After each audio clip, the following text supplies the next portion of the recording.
Good morning and welcome to the AM Show on Joy News, your home of independent, fearless and credible journalism. Yesterday, the president of the nation had a lot to say. We'll get into all that later on in the show. My name is Sweetie Abochi, and I do this with Benjamin Akakbon. Of course, it's always my pleasure to welcome you to the start of the program. So in a bit, I'll be serving you the news, and then after that, we'll get into the news review. Political scientist and director of Center for European Studies, Dr. Kwame Asasante, will be our guest for the news review. And then we get into AM Sports, where Muftar Nabil Abdullahi will present his segment. And then we get into our big stories.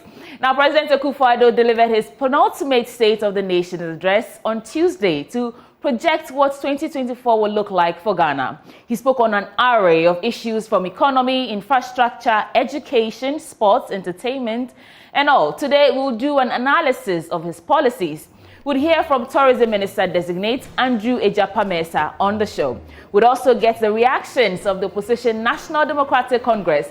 Our guest will be National Communications Officer of the NDC, Sami Jemfi. He'll be joining us later on in the show. And then we'll assemble other stakeholders for their views as well. Citizens Microphone, of course, will feature on today's episode, where we take your views on what's happening and what the president said. And then we'll come to you in the studio. We'll open the phone lines for you to have your say. So that's the line now for today. Stay with us from now till 10 a.m. This is the AM Show. Let's settle now for the news.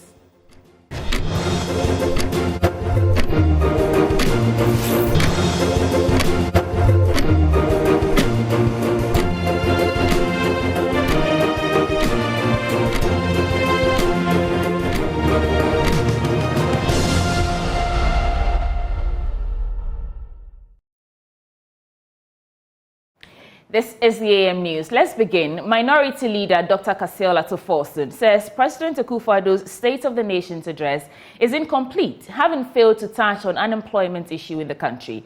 Latest statistics from the Ghana Statistical Service painted a bleak picture about the country's unemployment situation. The minority in Parliament is worried President Akufo-Addo failed to comprehensively announce a plan to tackle the issue. We'll get some reactions in a bit. First, here's a wrap of the State of the Nation's address by Parliamentary Affairs correspondent Kweku Asante. This was President Akufo-Addo's penultimate State of the Nation address. He will be expected to address MPs and the nation again later on in the year or the new year in 2025, when a new government is set to assume the reins of power from him. But the president spoke at length. Indeed, he spoke for more than an hour. And some of the key things President Akufo-Addo spoke about had to do with the state of the nation in terms of security. He speaks about how so many countries in the sub-region are witnessing terrorist activities, but Ghana has been spared. West Africa is under threat of terrorism and violent extremism, rapidly spreading southwards from the Sahel to coastal West Africa. We can no longer take the territorial integrity of our countries for granted. Indeed, many of our neighbors have already fallen victim and lost large portions of their territories to extremist groups. And Ghana, by the grace of the Almighty, is the only coastal state along the Gulf of Guinea that has so far not recorded a terrorist attack.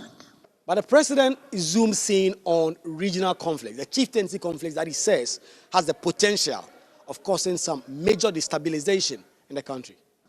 We continue to have so many chieftaincy and land disputes around the country, which tend to be breeding grounds for internal tensions and destabilization.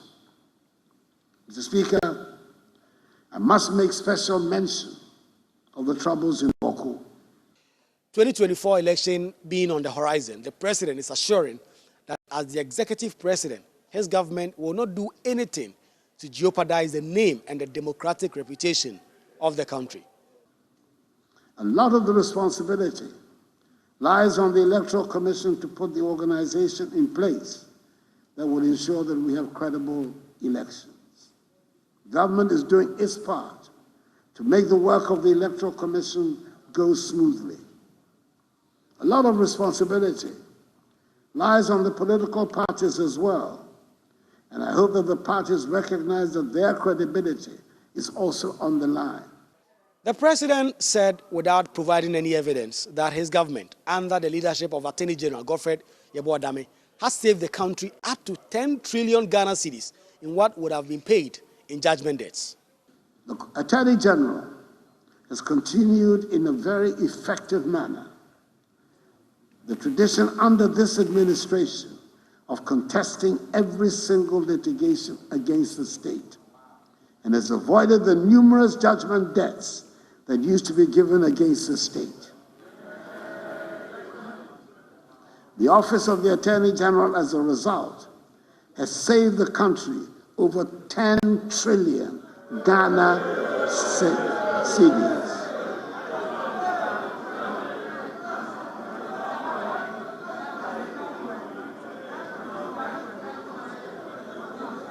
All the evidence is there. The president has been assuring that the recent change at the finance ministry will stabilize the country's economic affairs.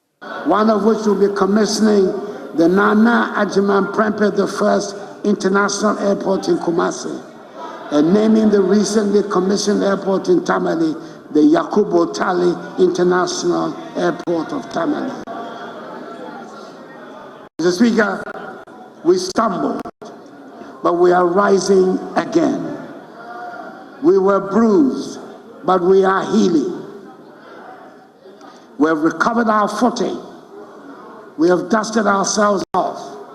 And now we face tomorrow with confidence. Well, when the president ended his State of the Nation address, the minority and the majority leaders slugged it out. We first heard from the majority leader, Alexander Afenyo-Markin, who really spoke about how his side was ready to debate. Well, it appears the minority side are also already in debate mode, insisting that the president did not speak about so many things, including unemployment. You will recall that Vice President Dr. Mahmoud Bawumia sought to extricate himself from the problems of this government. Dr. Mahmoud Bawumia said he was only the driver's mate. Today, the president said, as the executive president, all responsibility in terms of how this government has done in office should rest with him. But the president, of course, will not conclude this speech without some jabs to the opposition NDC, saying that in 7 years, his government has done more than any NDC government in this country's history. MPs are set to debate the president's message on the state of the nation.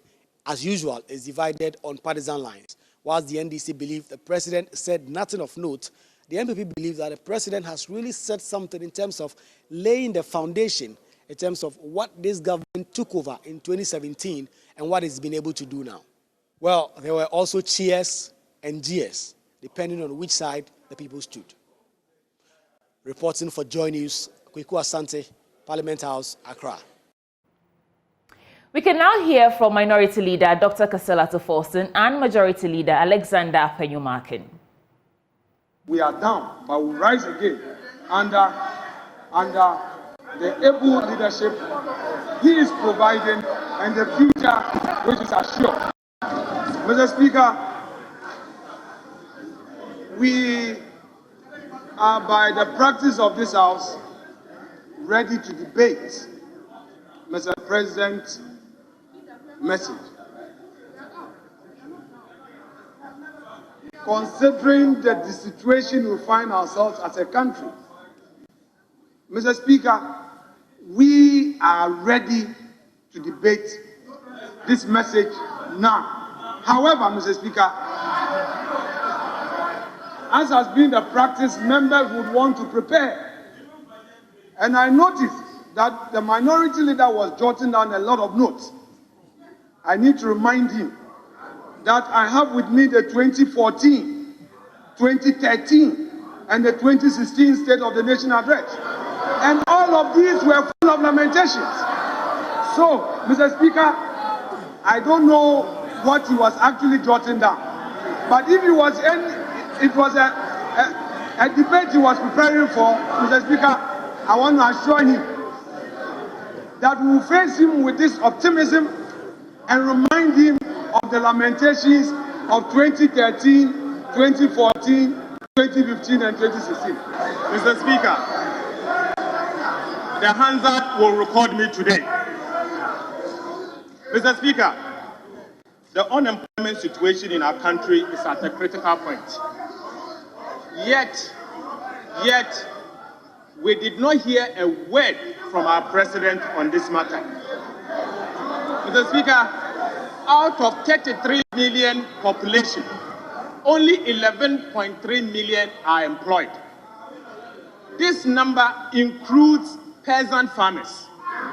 Mr. Speaker, the difference between the 33 million and 11.3 million is what I call ninja.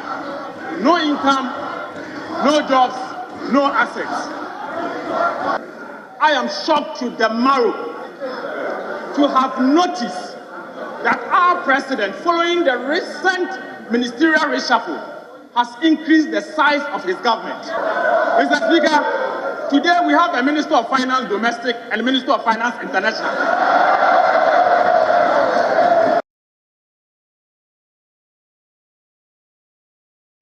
Well, that's it from Parliament. Moving on, in our third part of series on the struggles of the National Health Insurance Scheme, we take you to the Bono East region, where some subscribers are lamenting how they are compelled to pay for almost every service.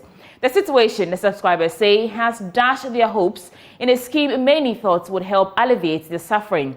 Anna Sabit has today's feature. It's really sad to see that the policy has ended up this way.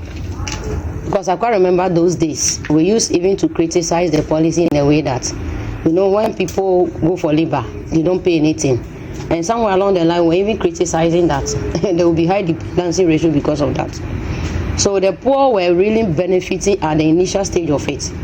But today, it is no more like that. I can say most poor people die accidentally because they cannot patronize things.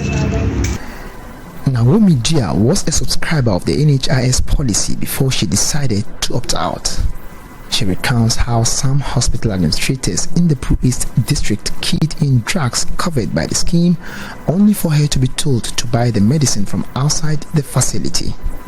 I experienced something like that in precisely Yeji. I wouldn't mention the name of the hospital. They queue in, all right, but the prescription was given to me at the store to go out and buy the drug. So in this way, are you not duping the state? It goes back into individual pockets. This gentleman here, who asked to be interviewed on anonymity, says the scheme is worse off today as subscribers of the NHIA are made to pay for almost every service provided by the various health facilities. I think it's getting bad because the last time I visited the hospital, they asked me to even pay for the card they gave me because it was my first time going to the hospital, and they asked me to pay for the card, and which I think that one is free always. But I was shocked when they asked me to pay for the card before even seeing the doctor. So I think it's getting worse. Malasan's kid brother is currently on admission at one of the private hospitals in Tichiman. For 3 to 4 days, Mariam has been made to cough out nearly 1,600 cedis just to buy medicines for her brother who is currently on admission. In my own experience, there's a 3-4 days. For the past 4 days, I have a brother currently on admission, and insurance cannot cover a lab of even 15 Ghana cedis. So far, 4 days, almost 6 million. So far, we've spent almost 1,600 Ghana cedis. They'll ask you to go for medications, and when you get to the pharmacy, they'll redirect you to the cashier, and if you don't pay, they won't attend to you. The situation, according to Mariam, is leading to the death of many, particularly the poor, who cannot afford to pay for quality health care.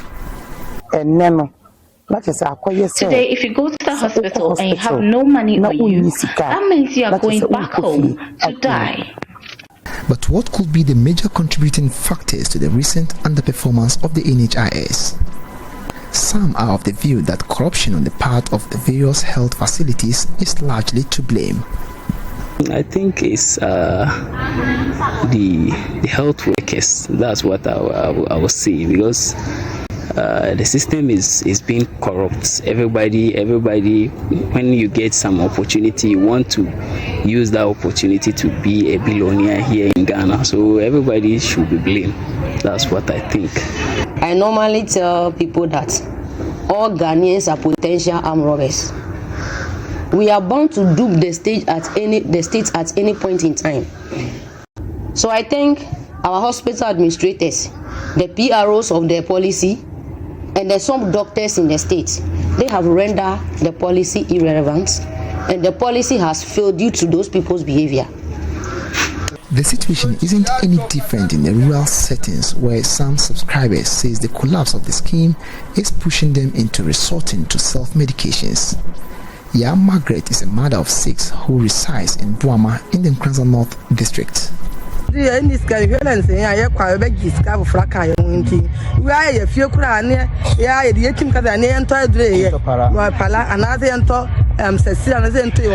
of what we spend when we go to the hospital, we sometimes decide to buy drugs while at home. Meanwhile, we know very well that that's not helpful to our health, but we have no other option.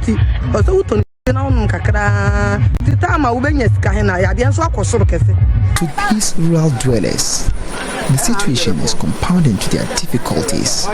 Apart from paying for transportation from their communities to the nearby health facilities in Nkranza and Techiman, they are also made to pay for their medications. In the past, insurance covers almost everything, but the situation has changed. We spend money on transportation and then spend on almost every treatment at the hospital. Others also believe that the only way out is to privatize the scheme in order to save it from total collapse.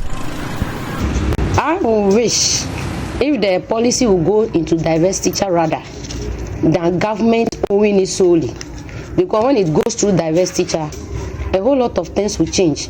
And I think those who took advantage of the policy and then duped the states wouldn't do it that way, because there will be a whole lot of research into it, and then they will keep a whole lot of negative things that are out of it, and they will realize the positive aspects of it. Majority of the people we've been speaking with believe that the National Health Insurance Scheme is currently underperforming. They believe the crippling scheme needs to be attended to by those in charge of the National Health Insurance Authority. That's the third episode in our series on the National Health Insurance Scheme. But meanwhile, the National Health Insurance Authority has expressed worry at the rate some patients are being made to pay for drugs and services that the scheme covers. Spokesperson of the National Health Insurance Authority, Barry Masapong, is urging patients who are charged for services and drugs listed under the scheme to seek refund once they can show their receipts. Medicines that are covered under NHIS, as well as the services, are being paid by NHIS. And hospitals are saying that we don't have. So you have to go outside and buy. No, it's a different situation when they say we don't have the medicine, and so we want to prescribe for you to go out and buy. That medicine is covered by the NHIS. Covered. If it's covered and they prescribe it for you, just take your card and the prescription, go to any pharmacy that we work with. We also deal with pharmacies and chemical shops. They can give you the medicine without taking money from you. So now the question begs for answer. Why is it that when a member takes his or her card and a prescription form to a pharmacy, they give them the medicine without taking money from them? But when the hospitals give them the same medicines, they take money from them for the medicine. It means NHIS indeed is paying for the medicines, but somebody is trying to look sharp. So to help us also deal with this thing and get your money back for you, you need to insist on receipt. Never pay any money anywhere without insisting on receipt, as far as NHIS services is concerned. Because it is only at the back of you receiving or taking receipts that we will be able to verify whether what you paid for is actually supposed to be paid for, or it's rather paid by NHIS, and so nobody's supposed to take your money for that.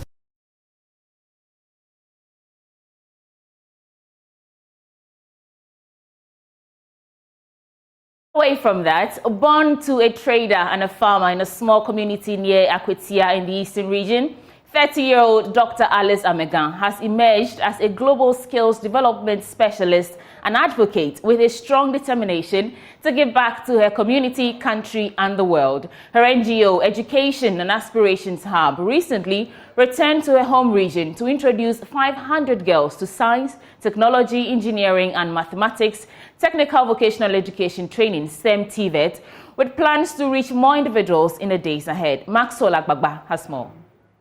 Domine pro cancelariae et tota academia quocento vobis hasmul. A ceremony at the respected University of Cambridge as Dr. Alice Amegan received her doctorate degree after her PhD studies. Alice Amegan. From humble beginnings to what many describe as the pinnacle of education. Alice Amegan, a proactive and determined young Ghanaian who believes in the power of education. In this video, a young Alice Amegan shares her passion for science, technology, engineering, and mathematics, technical vocational education training, STEM TVET. Before age 30, she worked on youth career guidance, youth counseling, and skills development with national, regional, and international organizations such as the Commission for TVET, the World Bank Group, UNESCO, and more. In this interview, she talked about her humble beginnings and how education helped her to attain her dreams. And I myself coming from a background that is largely from rural context in Eastern region, a community called Boedria, very close to Akufo-Addo, but Akufo-Addo, Boedria. Boedria. Yes, Boedria. And so in honor of my own journey as a young woman coming from being first generation university graduate, going on to University of Oxford to do my master's degree in comparative and international education, and then going to University of Cambridge to do my PhD in education. I decided to specialize in education. Right.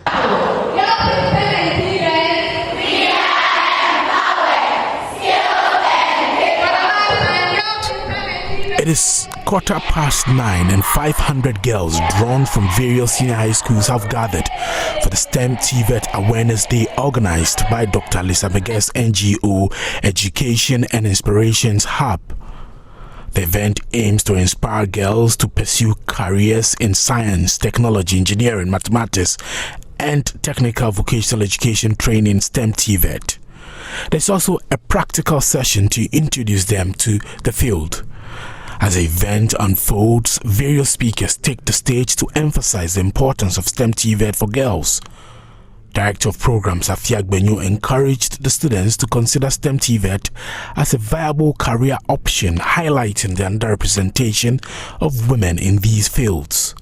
We look forward to inspiring all of you that are gathered here to consider STEM TVET as an option, as a career path. And this is because, for most often, the statistics tell us that there are few females in this sector. Even though there are vast opportunities there, there are few females in this sector. There's also the misconception of what TVET is about. And so it makes it difficult for a lot of young women to want to explore that as an option. You would be exposed to the various career options that are here. And I hope that you take advantage to be skilled. What was the slogan? To be skilled, to be empowered, and capable. Now you're going to be skilled. A Member of Parliament for Akufo-Addo, Kenya Domboachi, pledged his support for the project, promising to advocate for its success.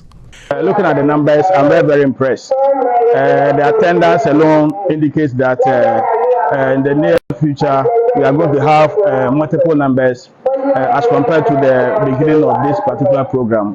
Co-founder of the Ghana Robotics Foundation Academy, Dr. Yaokreku Yirinchi, stressed the significance of STEM TVET. When it comes to STEM and then TVET related vocations, almost endless, from plumbing to tiling to coding to medicine to developing gadgets like cameras, mobile phones, glass work, microphones, speakers. I mean, all of those things. The most important thing now for you is how you focus on your subjects right now. You need that knowledge to transition into anything. CEO of the African Center for Technical Training, Penelope Brooke, echoed this view, proclaiming STEM TVET as the future of work. Founder of the Practical Education Network, Heather Beam, called on the government to collaborate with private individuals in developing STEM TVET initiatives in Ghana, emphasizing the importance of collective efforts in advancing education and training in these crucial fields. A lot of opportunity in the field of coding and programming, as has just been shared. Software developer, data scientist, AI engineer. And of course, on the mechanical side, there's so much you can do. Mechanical engineering, you can get into the TVET specific professions, plumbing, carpentry, and so on. With electrical background, you can get into electronics. If not doing an electrician work as a TVET person, rather as an engineer, you can be building circuits, designing circuit boards, using microcontrollers like we just saw. The event served as a platform for empowerment, education and inspiration as Dr. Alisa Mega and other influential figures championed the cause of STEM TVET, paving the way for a brighter future for Ghanaian girls in these transformative fields.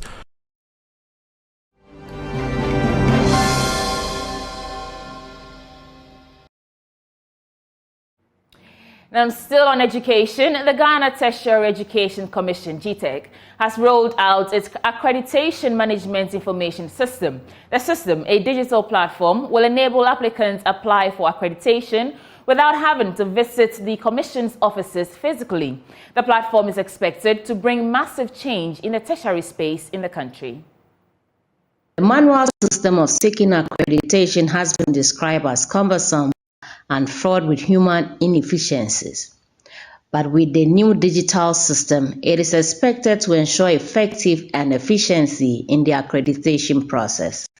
Speaking at the University for Development Studies campus, where the official rollout was done, Director of GTEC, Professor Ahmed Jinapol, said the Commission has digitalized the process to fast-track the accreditation process. As part of the Commission's efforts to efficiently execute Objective 1 and 2 of the Commission, innovate and positively transform the processes and functions, provide efficient services to higher education institutions, the Commission has digitized the processes of institutional and programmed accreditation. GTEC has developed an online solution that will fast-track the accreditation process, provide timely feedback to applicants with real-time updates on the processes and the status of their applications, and enhance transparency, accountability, and convenience for all stakeholders. The Vice Chancellor of the University for Development Studies, Professor Seydou Alhassan, called for effective monitoring to ensure the objective of the system is achieved. So from decision lag, implementation lag, then we have what we call the impact lag. So Prof, the impact, after you have learned this program, build our capacities, you need to monitor to ensure that the objectives that we have for meeting these characteristics are achieved. I will also like to congratulate my colleagues from sister institutions for this show. You have come to show, to prove that, yes, you really want to partner with GTEC. And I'm happy this show is for quality and accreditation. This is not a showdown kind of show.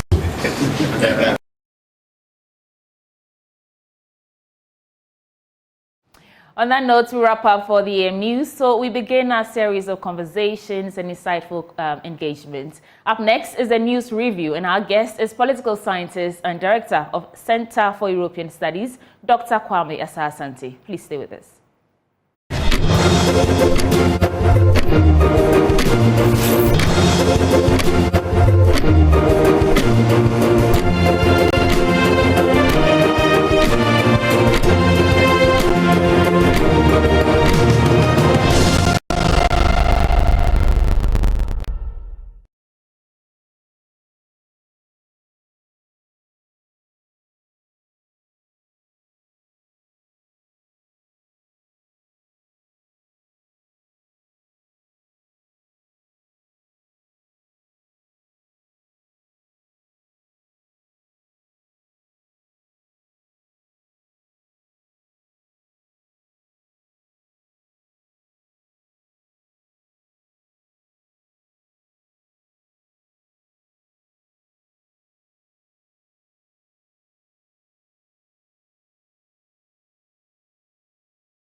Welcome back on the show. This is the news review where we assess the news stories and how it resonates with you and I. Joining us today is political scientist and director of Center for European Studies, Dr. Kwame Asante, is my guest this morning. And this segment is brought to you by Endpoint Homeopathic Clinic. We are offering free prostate screening and free female fertility screening. Their location in Accra, they are on Spintex Road, opposite the Shell signboard, and in Kumasi, they are in Kronum, Abohia, behind the Angel Educational Complex. In Takrade, they are in Anaji Estate, and in Tema, Community 22, in Techiman, Hansua, and in Siama, in Zima. You can call them on 0244-867068 or 0274-234-321. Endpoint Homeopathic Clinic, the end to chronic diseases. Every time Benjamin reads that or says that, I think it becomes a part of him. Anyway, welcome to the show, and good morning, Dr. Asante. Good morning. It's a pleasure to have this conversation with you this morning. Yes, good morning once again. Right. So before we get into the newspapers and the stories that are making the headlines, I'm sure you listened to the president yesterday. And just a few minutes, tell me what's the most topical thing that has been in your awareness this morning to begin the conversation.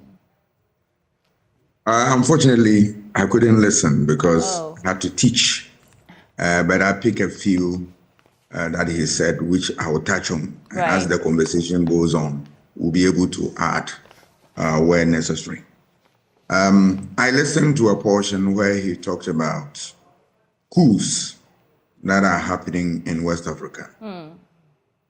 It's unfortunate that we are having such development in West Africa, especially against the backdrop that we, the people of Africa, have fought very hard to bring democracy to where it is. And today, some few disgruntled people who have no concern, have no interest about the state they find themselves, who want to shortchange that process and have a system that you and I do not believe in. I was happy that the president touched on that, and that we should support the mother organization, ECOWAS, to do everything within its power to get out some of these adventurists from our political system. It was a good thing the president said, and I commend him for that. And we should not just make the talk, but we should walk the talk by making sure that anybody who crosses that line, I'm talking about states, who go against the will of the people to establish such a government, we all fight and kick that one from our system. He also talked about the issue of some of his achievement, particularly the free senior high school education system. A brilliant one. He mentioned the fact that the record that they came out with this year in terms of the school performance, the schools and their performances in the WASI results, very commending and all that. He said that for a decade, this has been the best performance. It is true. But when you look at the statistics, time will not permit us to go through. Even though they scored about 70%, you look at this, the real figures in terms of how many people sat the exam, how many were absent, and each subject, those who wrote the exam, there are a lot of worrying signs. If you take, for instance, English language, people who were able to make it, all right, those who fail, all right, WAEC tells us that about 448,674 people took the exam, the whole WASI exam, and 3,404 were absent. If you do the mathematics, you get about 445,270. And then you put this figure on those who sat and passed from A1 to A6. You are talking about English language. When you do the mathematics, you deduct, you have 119,990. If you write exam, and at the end of the day, one paper, 119,990 cannot move. Remember, the subject that we are talking about are core subject: English, mathematics, integrated science, social studies, and the rest of them. If you fail in one, you cannot find yourself in any job. If you fail in one, you cannot progress to any school. It tells you that if you have a figure like this, 119,990, that is for English language. They cannot make any progress. They have to go back and reset. Then it's a sign which is should be of worry to us. Look at mathematics. You have 168,998 people you wrote to one exam, and 168,998 cannot make progress. It should worry us. If you do integrated science, it's about 148,804. And if you do the social studies, 104,403. All these things are figures that are frightening. I agree and I concede the fact that government has done a lot to bring us to where we are. If you look at the results, yes, in percentage terms, very good. But in real nominal terms, these are figures who cannot progress to any level of academic endeavor or find any meaningful job. It tells us that all is not well. We need to strengthen our effort to make sure that we get the best. It's not good enough to write exam and one paper. You have so many people failing. So we need to do a lot. And if you even put this story side by side with Africa Education Watch report, which says that if you look at the funding the government has provided, and then you balance it, that of what parents, how much they pay, the figures are clear that parents are paying more than government. So can we still say that it's free? Is it free that parents are paying, or it is free that government is paying? This is $1 million question we need to ponder over and find lasting solution. There are a number of them, but this program is meant to look at other stories. One day we'll come back and look at all the full text of a speech and make a detailed discussion on it. But this is just for the starters. Right. But of course, indeed, the free SHS has its advantages and disadvantages. The Africa Edu Watch, like you mentioned, is saying that over 2.5 million Ghanaian students have benefited from this policy. So the policy itself is not bad. It's just the mechanism for the mode of implementation is where the challenges lie in how effective it will be for students, and also alleviates the challenges that parents are going through, especially because we know that they're spending more money on education as compared to when it wasn't even free. But let's get into the newspapers this morning. I'll start with the Daily Graphic. On the front page, it says, State of the Nation's address, face tomorrow with confidence. That's what the president is saying. The story about we have stumbled, but we are rising again, and we've bruised, but we are healing. That's from the president. The minority leader is also saying that high unemployment rate was missing in the president's speech. That story is on page 13. I'll do a few headlines before we get into the actual story. And on page 10, it says, a no-flight airport for Ho. This is an opinion on the Ho airport and how that is faring. High unemployment rate missing, according to Minority Leader. That is the story here on page 13. And then SONA reflects country's conditions. That is according to some experts, Dr. John Osei-Kwapong, who's Executive Director of Democracy Project. And technology will facilitate early diagnosis of sickle cell diseases. That is a study here in the Daily Graphic newspaper.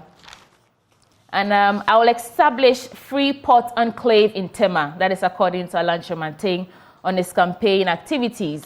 So let's start with this story on President Akufo-Addo's saying that Ghanaians should rally behind the government because we've stumbled, yet we are rising again. It says President Nana Addo Dankwa Akufo-Addo yesterday rallied the nation to show resilience in the face of global challenges, urging the citizenry to face tomorrow with confidence in his penultimate State of the Nation's address. Quote, "We stumbled, but we are rising again.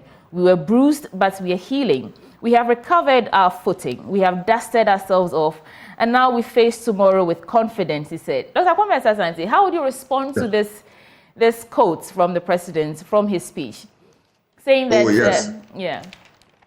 Yes, there's nothing but an apt description of what has happened.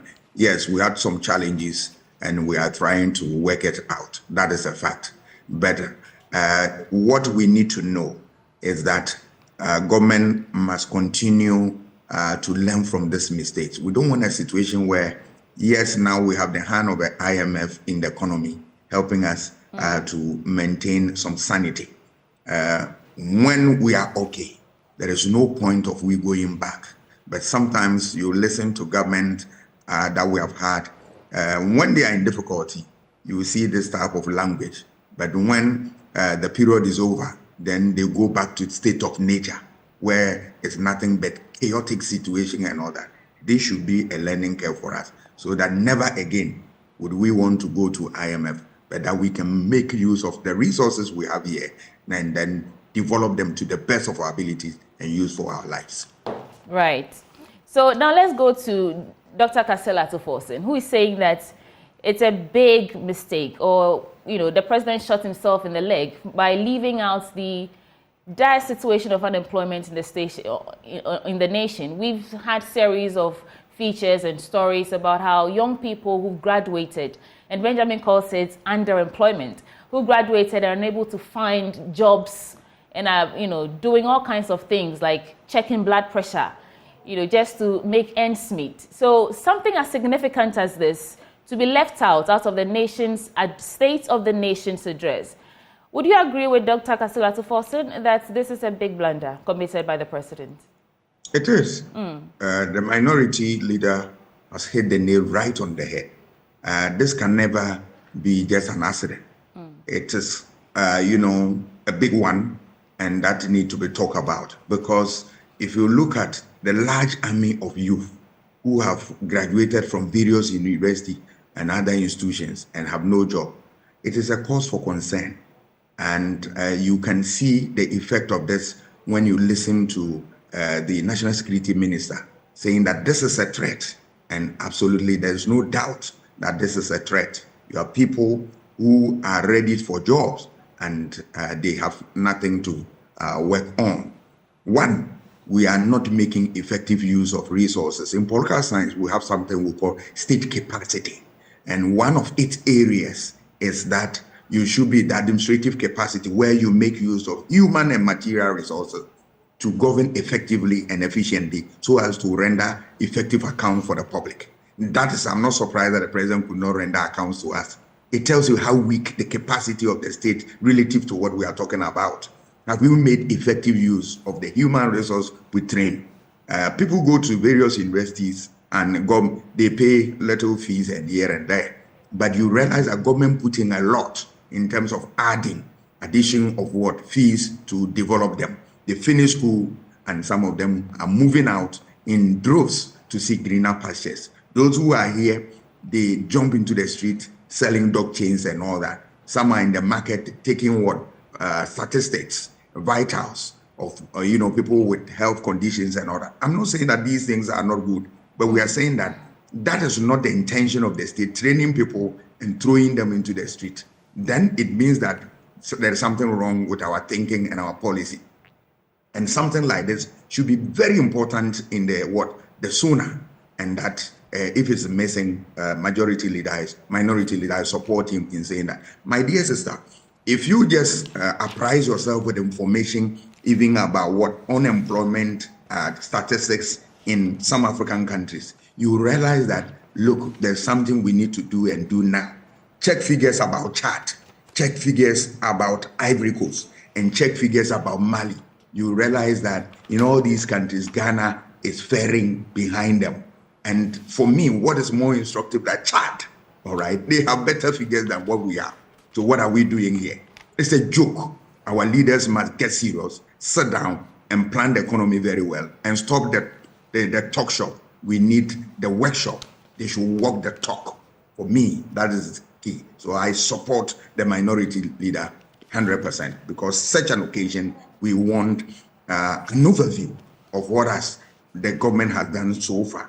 And then governments must be bold to admit that this place were wrong, and that there's nothing wrong about that. And that when given opportunity, we will right the wrongs. That is all. Governance is guided by what?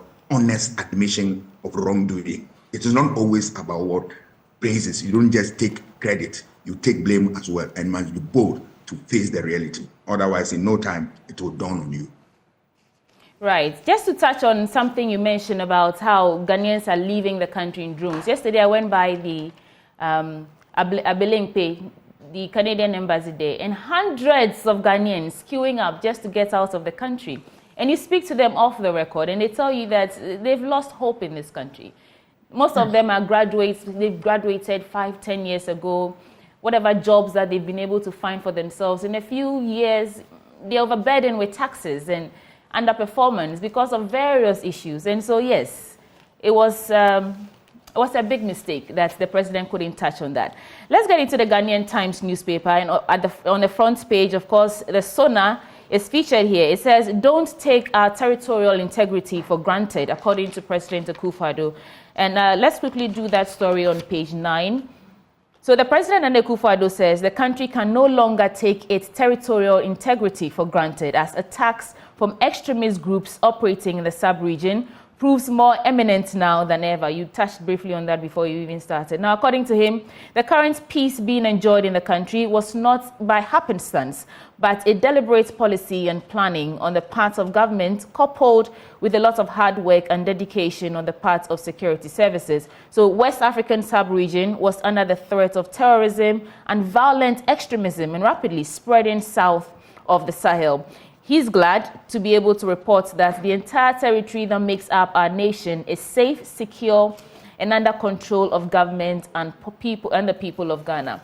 Also, again, the issue of security. All these young people who do not have jobs, they say the devil finds work for the idle hands. It will be easy for someone to convince them to pick up arms and, fight, coups, anything, some sort of military action that will be to the detriment of the democracy and peace that we are enjoying in this country. But what's your opinion on that? Yes, I think here I support the president for what he said. We all should not be spectators. We must join the fight to maintain our country and maintain the stability. I commend him for all that they have put in terms of resources to bring us to where we are. But I know that it is part of the social contract that I've given my power to you as a government, protect my life and property, and I obey. So when they do that, they must know that it's part of the social contract responsibility they are on it. But that aside, you want to also commend the security in terms.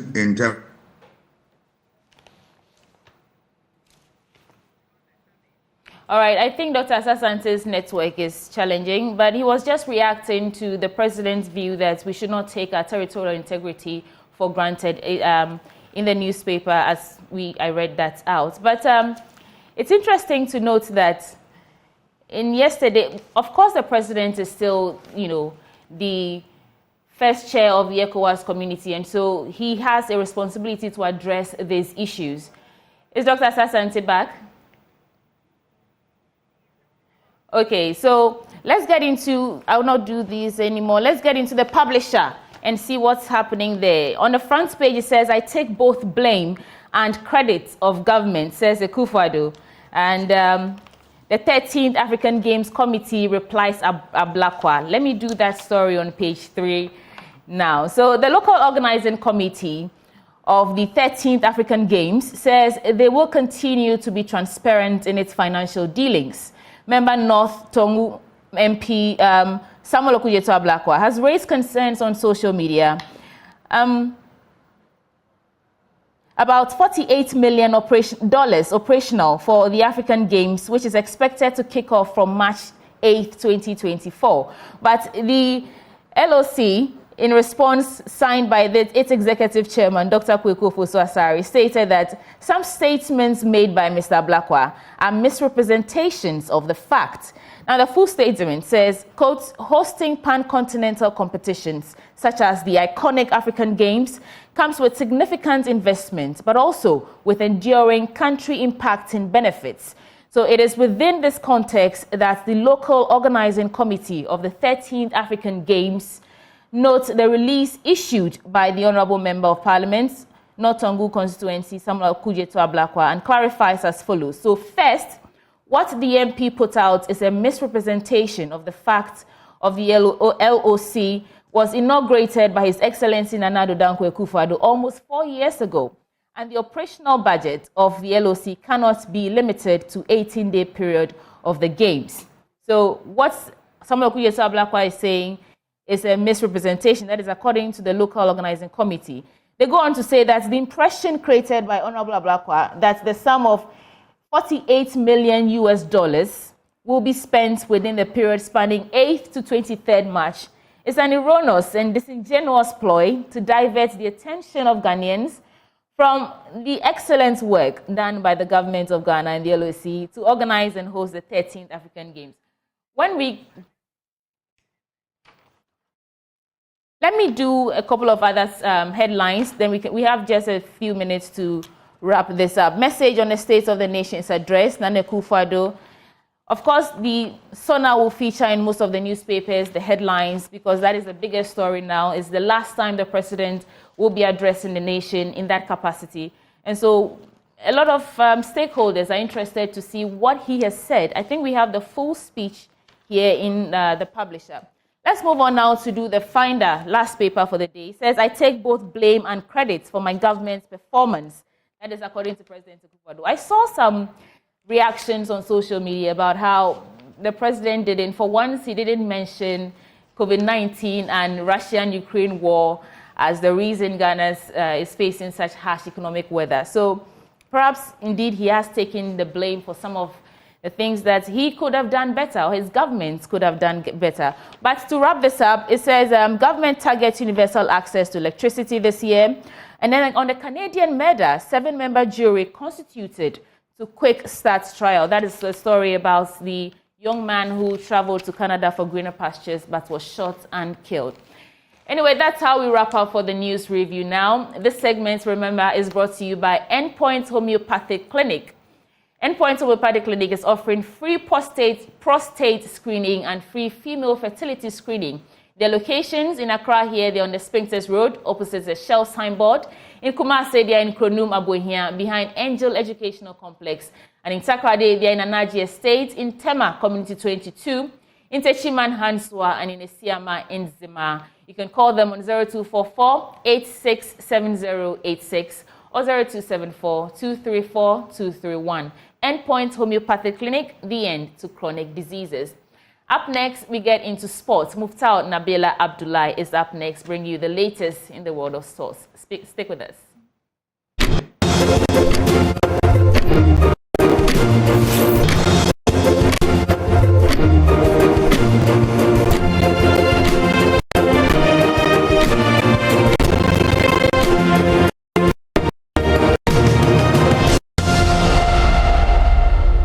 Good morning. Let's do sports now on the AM show with me, Muftau Nabila Abdullahi. In the next couple of days, specifically in the next 9 days, about 8,000 athletes will be expected in Ghana for the African Games 2023, which is going to start on March 8 and end on March 23. The government of Ghana is committing about $243 million into this event. President of the country, Nana Akufo-Addo, has said that it took courage for the government to proceed with the organization of the Games, considering the fact that Ghana was caught up in an economic problems.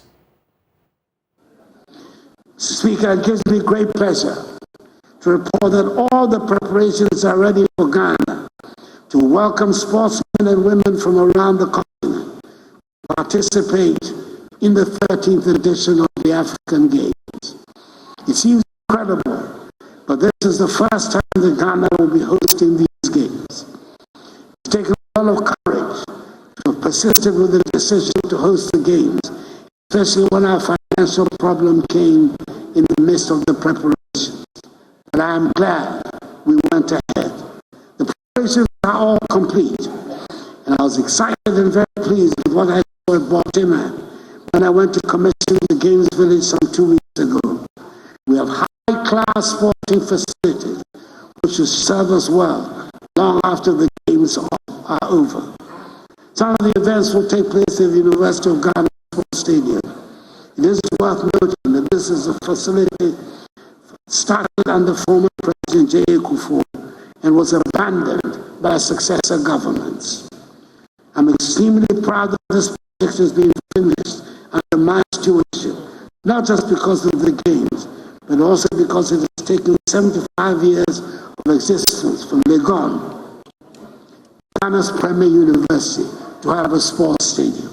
I urge all Ghanaians to make our visitors welcome and to patronize the Games and cheer on the participants. The Games Village was opened on Tuesday, and what it means is that athletes can begin to arrive in the country and stay in the Games Village for the event, which is going to be starting on March 8th. And in fact, the main events will be starting on March 3. So the opening ceremony of the competition will be on March 8th. Let's still stay with the president when he was addressing the nation before Parliament on Tuesday, and he also said that the government will need to put out a policy that would ensure that there is a trajectory when it comes to the development of talents into the various senior national teams. According to him, Ghana's recent challenges in major competitions, especially the Black Stars, is due to the fact that grassroots football has been abandoned. Speaker, I believe it's time for us to take a long-term, far-sighted approach to correct what has gone wrong. It's time to return to scouting, grooming, and developing talent at the grassroots level under a presidential policy on football that I intend to unveil very soon. School Sports Department of the Ministry of Education will work hand in hand with the Ministry of Youth and Sports in collaboration and synergy with the Ghana Football Association to build district, regional, and national juvenile teams for both girls and boys. The more than 150 AstroTurf pitches constructed throughout the country under this administration provide foundational facilities to make a start as we strive to provide more of them, which will see a steady progression of talent up the ladder from the junior juvenile teams to the senior size based on merit and nothing else.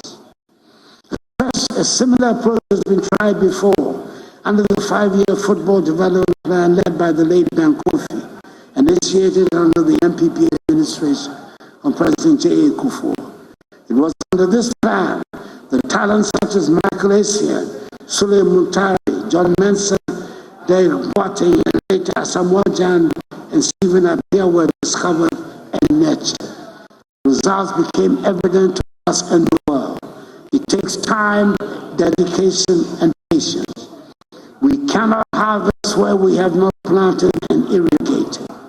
I have no doubt at all that the Black Stars will rise and make us proud again. Mr. Speaker, the senior women's team, the Black Queens, who do not get half the attention the Black Stars get, have been performing quite creditably. They've gone for 10 months. She's without any loss until last December, and then when they lost narrowly to Namibia in the qualifying round, the 2024 Women's African Cup of Nations. Even though they lost narrowly to Zambia in the first leg of the qualifiers for the 2024 Olympic Games. Let us wish them well. In the second leg to be played in Lusaka tomorrow, I hope they give us something to cheer about. That is your sport. Head on to myjoyonline.com and read some more.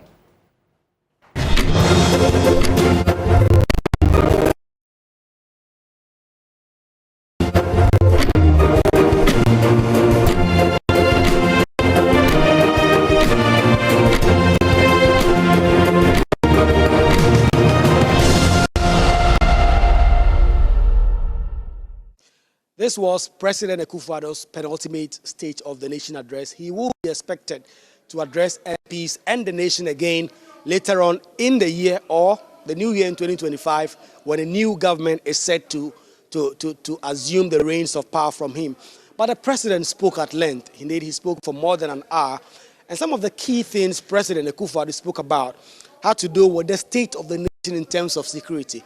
He speaks about how so many countries in the sub-region are witnessing terrorist activities, but Ghana has been spared. West Africa is under threat of terrorism and violent extremism, rapidly spreading southwards from the Sahel to coastal West Africa. We can no longer take the territorial integrity of our countries for granted. Indeed, many of our neighbors have already fallen victim and lost large portions of their territories to extremist groups. And Ghana, by the grace of the Almighty, is the only coastal state along the Gulf of Guinea that has so far not recorded a terrorist attack. But the president zooms in on regional conflicts, the chieftaincy conflicts that he says has the potential of causing some major destabilization in the country. That we continue to have so many chieftaincy and land disputes around the country, which tend to be breeding grounds for internal tensions and destabilization. Mr. Speaker, I must make special mention of the troubles in Boko. 2024 election being on the horizon, the president is assuring that as the executive president, his government will not do anything to jeopardize the name and the democratic reputation of the country.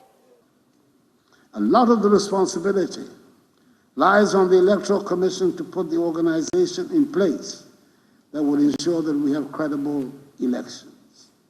The government is doing its part to make the work of the Electoral Commission go smoothly.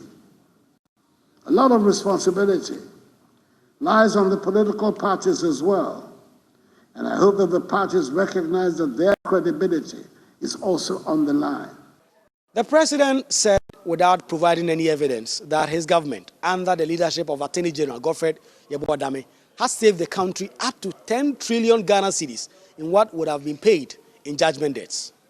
The Attorney General has continued in a very effective manner the tradition under this administration of contesting every single litigation against the state, and has avoided the numerous judgment debts that used to be given against the state. The Office of the Attorney General, as a result, has saved the country over 10 trillion Ghana cedis.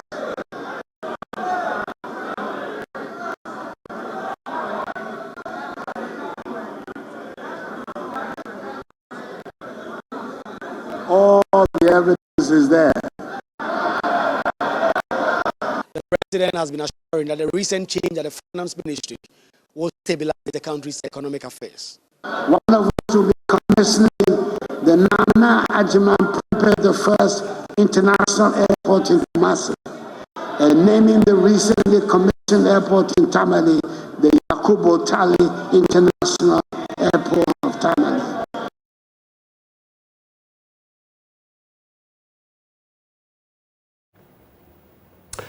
Well, thank you for staying with us. We're back on the AM show. We get into our big stories, but even as we start the conversation off on the State of the Nation address, let's hear from Tourism Minister-designate Andrew Ejapa Mercer.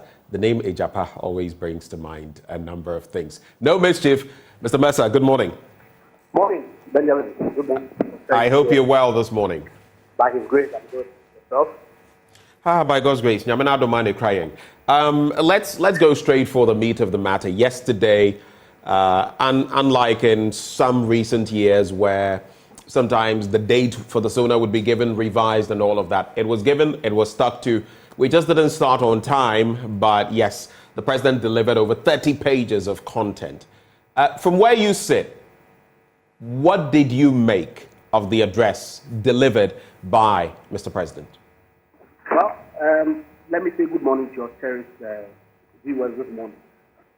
I think that His Excellency the President gave an excellent account on the state of the nation, clearly articulated where we're coming from as a country, the security threats that we've had to confront with, the economic challenges that over the past couple of years we all have witnessed, clearly attributing it as there to the real cost and what it is that we are able to do over the period to try and resuscitate our economy and to move it forward. Clearly, we provided hope that we're through, but we are back on our foot, stuck on all sectors of the economy, and indicated that where his vision was in looking to transform our economy and then back on foot. I was particularly satisfied with the delivery by the President yesterday.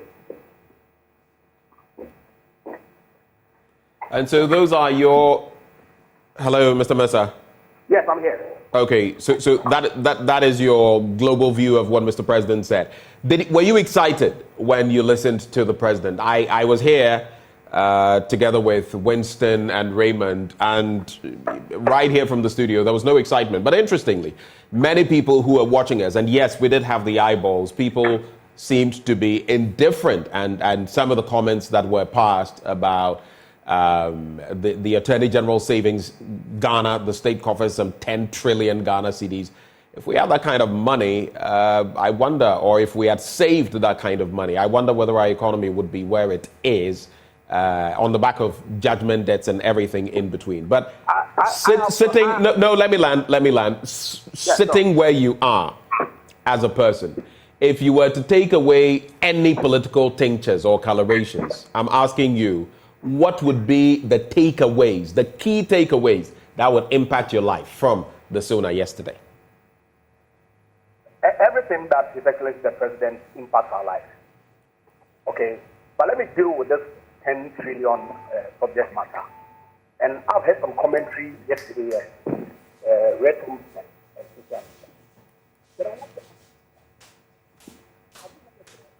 Hello?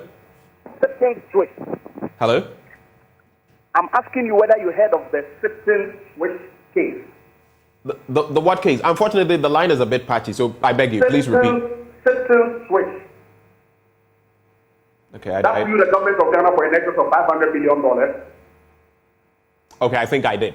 I won, and the court made an order for us to pay anything. And the court made what? An order for what? Well, the government of Ghana won the case. Uh-huh.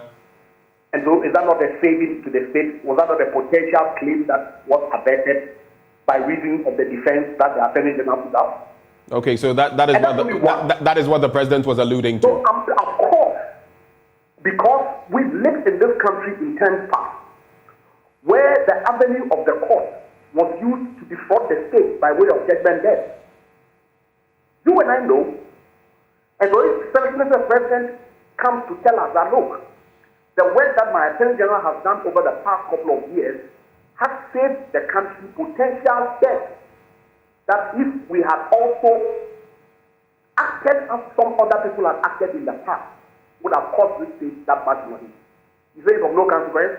You say like some people have acted in the past. How about your actions that have also led to judgment debts? I can recall some of them too. Which actions? I don't have the exact names, but I remember... Let's not do this. I can easily do this. There are judgment debts that there are court rulings on cases that we've also lost. So how about that? How about that? When you make the point as though others, whoever those parties may be, created situations that led to judgment deaths, your administration has also had judgment deaths and lost. So give me the details. I've given you. Okay, I'll find names for you. Please. I'll find names of cases for you because some just go back months ago or so. So it's not a big deal. The point about this savings, I'm asking you whether you think it's of no consequence. What is of no consequence? The savings that the state has made, that the president, you asked what touched my life, and I'm asking you that this example that the president cited alone that you used in your intro.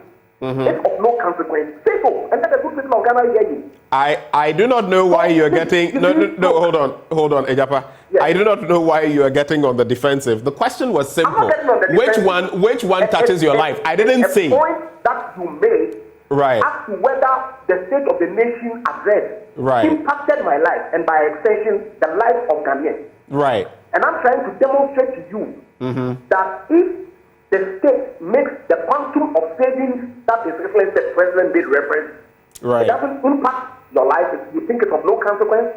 Well, that is where I'm saying that the logical reasoning is not exactly apt. Ejapa. Every State of the Nation address that is delivered by any president is subjective to several interpretations. Okay. You may have your view. You may have your expectations. I take the view that, look, we are coming from a challenging situation as a country. We've gone through a lot in terms of our economics as a state. Reasons we all know, but we all want to sweep under the carpet and make suggestions as if somebody has mismanaged the economy. Now that's the simple question. That if, for example, His Excellency the President has said when he came to government that all the banks that have suffered the inability to meet the quality test should collapse. What would have been the consequences on the depositors who have put their money there? If His Excellency the President has said that, look, the energy sector debt that has been accrued over the years, I didn't contract it, I'm not going to pay. What would have been the consequences on the Ghanaian economy? Remember, but why is any administration in power? Why do we vote people into power? You're acting as though this were beside the point and that we expected something else. If you allowed me, then I would have made the point that precisely because it's the responsibility of government to deal with these matters. His Excellency the President did. In fact, in 2020, he informed us that the decisions that he had to take during the COVID period was critical for him. His preoccupation was to protect Ghanaian lives and livelihoods. And that down the extent, because the economy we can rebuild. Obviously, at the time, he knew that his decisions were going to create economic issues. But he had a duty to the people of Ghana to work to protect all of us. And he did. Yes, when we are dealing with the consequences of all that, which has been compounded by the Russian-Ukraine war, the policy proposition that was submitted to Parliament to try and rebuild, that was rejected. That then led to a decline, further decline of our economy. Somebody says back and says, Akufo-Addo has to manage the economy. And so you ask me the question whether the state of the nation impacted my life in any way. And I'm saying that it has. Okay, so I think you're belaboring the point. You're belaboring the point. So let me just get to this point. I don't see the correlation between and respectfully, I ask you, how did it impact you? Then your understanding is that it means it had no impact. That is the inference you're drawing, and that's not even what I said. I asked a simple question. What was the impact on you? Because from here in the studio, we looked at a few things and people felt, oh, nah. If you have something, just share it. But the fact that someone asks what you got from it does not mean the person is saying there was nothing in it. And which is why I feel your inference is rather a stretch. But anyway.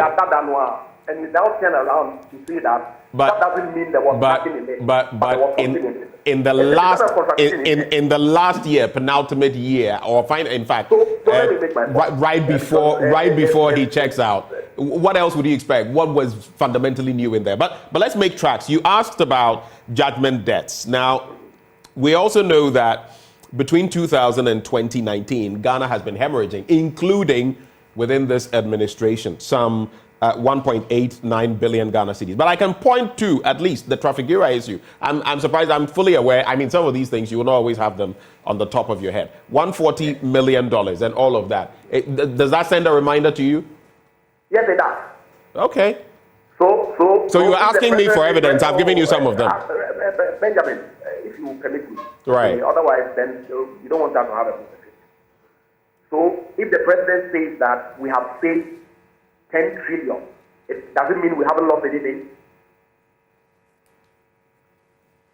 Is that your interpretation?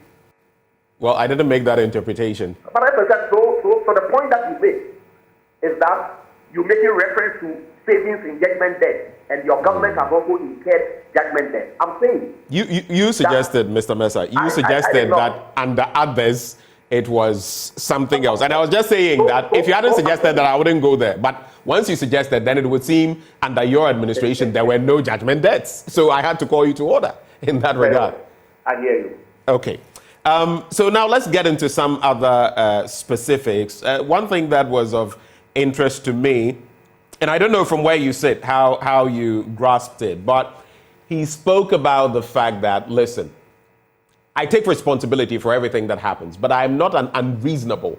It would be an unwise president who would not take advice from those around him, experts, technocrats, and all of that. It was a subtle way, some feel, of jabbing the vice president, Dr. Mahmoud Bawumia, who has been saying that he's merely a driver's mate, and that the driver, sometimes you would give advice, but I mean, you're a mate. The driver may not necessarily take it. That portion was something we scrutinized for a long time, all three of us. What do you make of that? While he went on to heap glowing praise on Dr. Bawumia, right after that, those lines are telling. What did you make of it? Do you know something we don't? You said that the president jabbed the vice president. Well, that was the impression we got here. That's the impression that you got. Right. It's our impression. Like the stars in the sky, right? Every one of them has an impression. And that's not the impression that I got at all. Because anybody who has a basic appreciation of our constitutional construct will not even introduce the vice president as the decision maker in any deliberation. Yes, he will provide advice. I'm sure when you go for management meetings, the chief executive hears all sorts of things and takes a decision. It's his decision because he's the chief executive. The buck stops with him. And so if the president says that it will be unwise for him to take advice, yes, he takes advice, but ultimately he takes the decision. And he's saying to us that, look, if there's a credit and there's a blame, because of our constitutional construct, that credit comes to me, and by equal measure, that blame comes to me. How is that jabbing the vice president?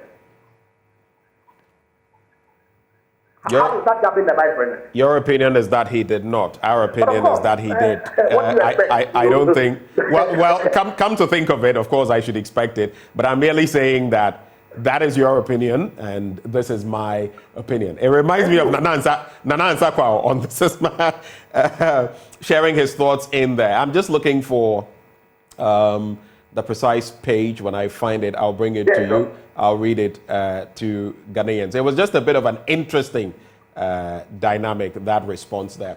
But then again, he talks about the roads that have been constructed. One thing that some of us didn't hear of, just so it doesn't skip my mind, much talk about corruption and the state of affairs in fighting it. Did you feel that was something poignant that unfortunately, Mr. President didn't really address? I didn't hear anything, so maybe if you did, you could share with me what you heard. But obviously, if you strengthen state institutions, if you introduce technology that then reduces human risk, then the expectation is that is working towards dealing with the issue of corruption within our entire public sector. You see, many a times, and Benjamin, we ought to be fair to the issue, right? we make it look as if to say the corruption that people complain about is political corruption. Only. That is to say, if there is political corruption. And I don't doubt that yes, some politicians indulge in actions that impact the public affairs. No doubt at all, because we've seen countless examples, right? But I'm saying that the system itself, you go to the port, you go to customs, you go to the airport, everywhere you go, public service institutions, civil service institutions, people experience corruption on a day-by-day basis in those places. And so if you introduce technology that then removes the human interplay, are you not working to reduce corruption? Have you cleared anything in recent times from the port? No, I haven't. Okay, I'll give you that as a typical example because I have evidence on that. In fact, Winston, my colleague, cleared a car recently, and even before we came on air, he told me about... just hold on. I'm giving an example. ICOMS. I'm giving an example of the port because ICOMS is operating from there. It would shock you. It would shock you. It is not my expectation that corruption will be eliminated. Right. It has never been my expectation. But it seems to me that the follow-up question that you want to pose is to cite an example of an instance where, yes, in spite of all the technology that has been introduced, people still find ways to corrupt the system. It may be true. I'm having experience, but I won't doubt you. But I'm saying that if those systems were not in place, obviously the quantum, and the scale potentially would have been different. But yes, it requires continuous strengthening. It requires continuous improvement to ensure that at least if it's not eliminated, it's brought down to the barest minimum.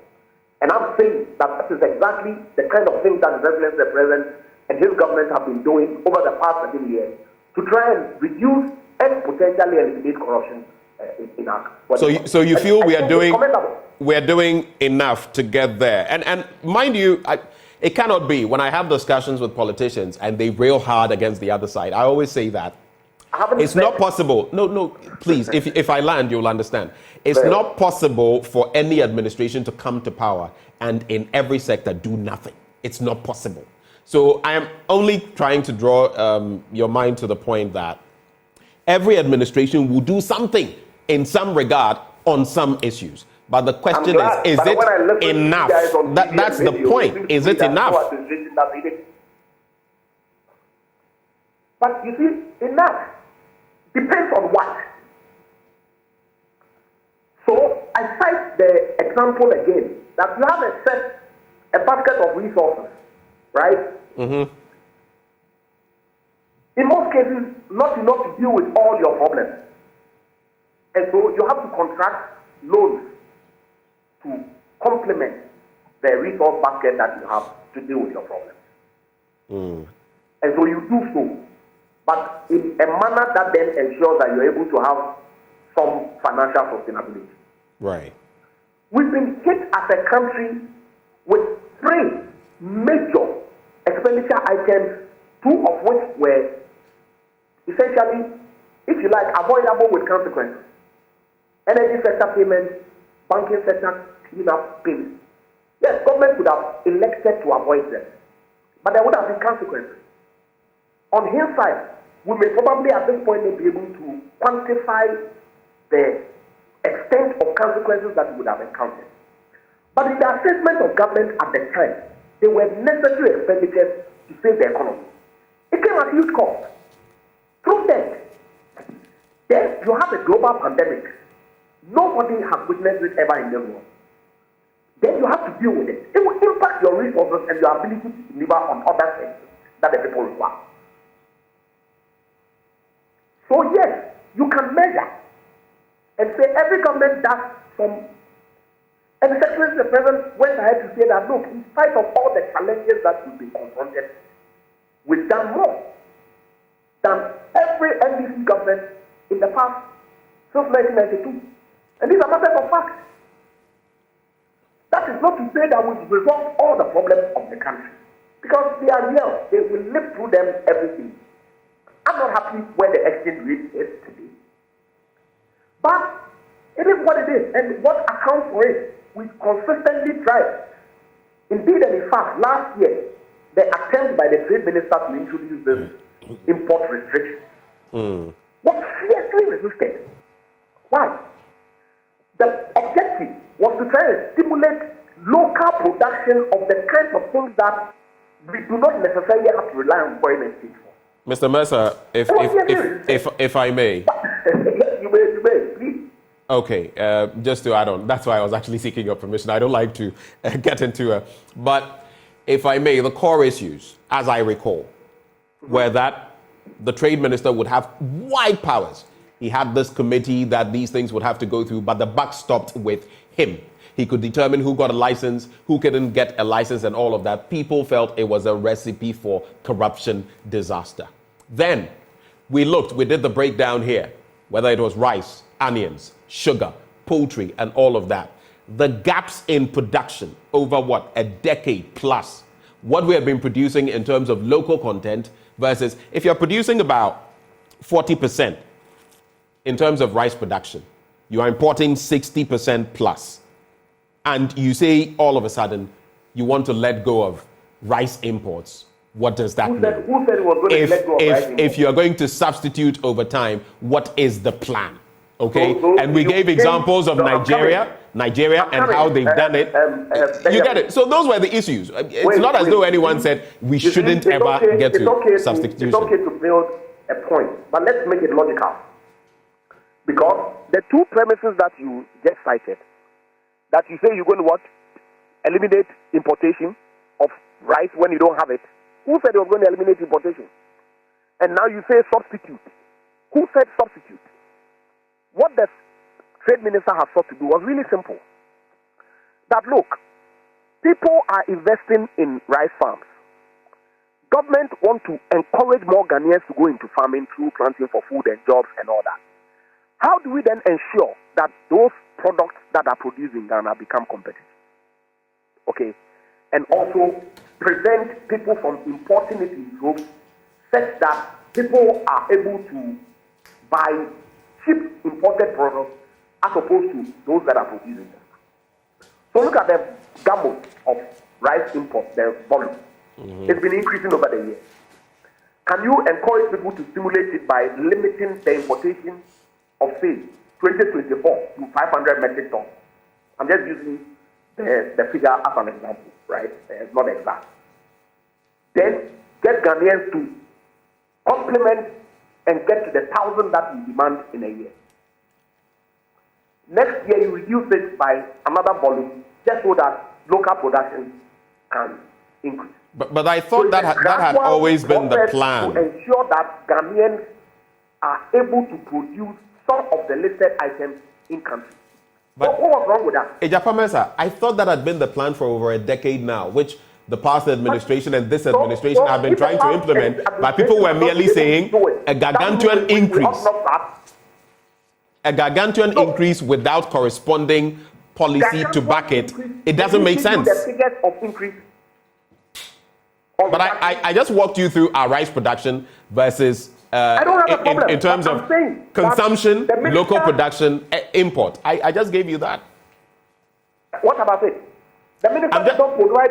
Will you allow me to respond to your question? The minister did not give any figures. He went to Parliament to get the broad policy approved. Is that not what he thought to do? You say in principle you agree, but you have wide powers. So the wide powers, you want the minister to have the powers with who? He says, look, I'm setting up a committee made up of representatives from... And yes, he can override whatever the committee says. But of course, if you don't start and you identify the problems that are associated with it, how are you ever going to make an improvement? So let me ask you a curious question. No, I want to know your view. Of what? Of if we don't start, how are you going to identify problems, bottlenecks, and work to improve it? Actually, if you're very smart, you don't need to make mistakes before you learn from them. You can learn from other mistakes. And if you look at what other people have done, it's not. You don't have to reinvent the wheel. You don't have to be Einstein. That will be my response to you. That will be my response to you. But I would response to what? Yes, you can learn from best practice. Yes, I'm not saying other countries haven't done it before. I don't know. But with rice, for example, Nigeria has a formula. Could we have learned from them in some respect rather than... I have seen some documentation on Nigeria and how they are going about their import substitution. I've never seen such powers given to the minister. I have not. But as a matter of consequence, though, I would ask you, so if it were as watertight, waterproof, kosher, as you say, why was the bill withdrawn? Why did you stand down on it? Did you hear me use the word kosher, watertight? I'm only indicating to you that I said that I'm not excited about where our exchange rate, for example, is. But we all know the factors that contribute to exchange rate depreciation, especially against the dollar. Right. It's excessive demand for the dollar to import all sorts of commodities, including onion and toothpaste and all those kinds of things. So I made the point further that if the minister, for example, with the view to preventing the incessant depreciation of our food, proposes a policy that is fiercely resistant, you expect the exchange rate to behave in what manner again? That's the point that I was making. The exchange rate is ticking up again. Well, your objection related to the wide powers that the minister had. And I'm saying that, yes, it could be. I cited the reason, one of the reasons. Would you allow me to respond? Well, I should also correct you. I should correct you when you err. I cited one of the reasons people are taking it off. It's not mine. I'm saying that people, and it will interest you to know that many people did not even read the document. I engaged personally with representatives of AGI and some other interest groups. They were asking that get it done. They hadn't read it. So, see, yes, I agree. Governance is not easy. It's a competition of interest that you have to manage. But within that construct, the constraints that you have, the decisions that you take, okay, will all have consequences. And I am satisfied knowing all the information that is available, that this government has done well. I do not recall governments that have gone through the economic crisis that we've gone through as a country and have recovered within the same term, or have begun the process of recovery. It's interesting. It's interesting that you bring that point. All the analysis that you want. And that's the truth of the matter is that our economy is seeing a rebound. We are not out of the woods yet. There's still a lot of work that has to be done. Right. The government commits to do that, do the heavy lifting. As the president communicated to us during the COVID, the economy, we know how to build back human life. We do not know how to bring back when we lose them. And so he knew that the decisions that he was taking will have economic consequences. Right. He was prepared to live with it because the Ghanaian life was more important to him than economic data. Now we are building it, and I trust that the Ghanaians have hope in His Excellency the President to deliver on his mandate. And we'll see what will happen in December. All right. Just to run these by you and then ask what you hope to bring to bear as tourism minister within this period. But a quick reminder, you're talking about growth and all of that. I would go back to what Dr. Bawumia said some time back. He was speaking about the crises that had hit the country and all of that, and that whether it had jumped from all these other countries and come and hit Ghana alone. COVID-19, the Russia-Ukraine war, I've given you time to talk, please. Did not hit Ghana alone. As we stand, the projections for growth for countries like Niger, 11+%, Côte d'Ivoire, Libya, Niger, of course, under a military administration, Libya post Muammar Gaddafi, what we've seen there, even Djibouti, and our projection of even 4% from what we're being told, what the projections are, international economic houses and the rest, we may even struggle to make 3%. And you're telling me that, well, it hit all these countries, but we were hit differently. There's also Kwame Pianim. I haven't said so. But what were you suggesting? No. So I haven't said so. I haven't made any comparison between us and other countries. You have. And I'll respond. This is the issue. Burkina Faso, Niger, Djibouti, that you mentioned, did not have an energy sector debt. I did not mention Burkina Faso, Libya, Niger, Djibouti. You were mentioning Djibouti. Yes. Djibouti did not have an energy sector debt that its government had to deal with before COVID. Oh, I see. Right. Djibouti, Niger did not have banking sector issues that its government had to deal with before COVID. Those were conditions that this government had to deal with through debt. And so if COVID hits and impacts everybody, how it impacts each country will be different based on the circumstances that you find yourself in at the time. Okay, I think you know this. I think your point is. I don't want us to go down this road. We are thankful that yesterday, Mr. President, he started, but he didn't mention COVID-19 and Russia-Ukraine. We thank him for that.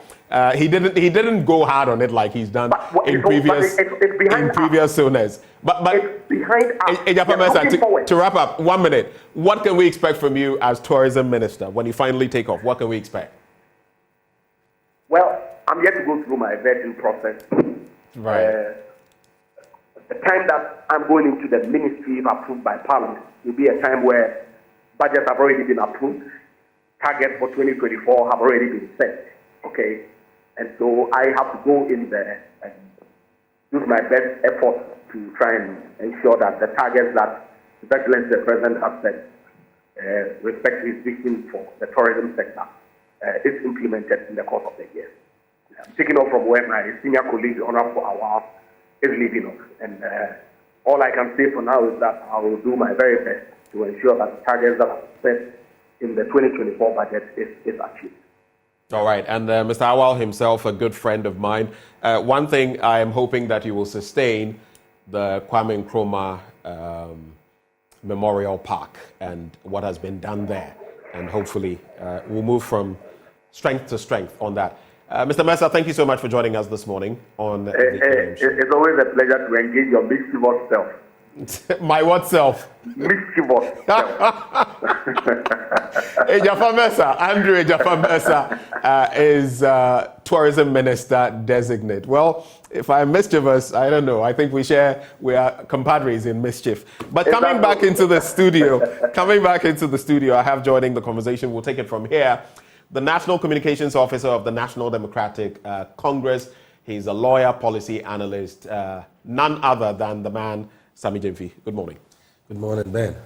Thanks for joining the conversation. Thanks for having me. I'm happy to be here. All right. So you've listened to, and we're here for reactions, takeaways, what you see.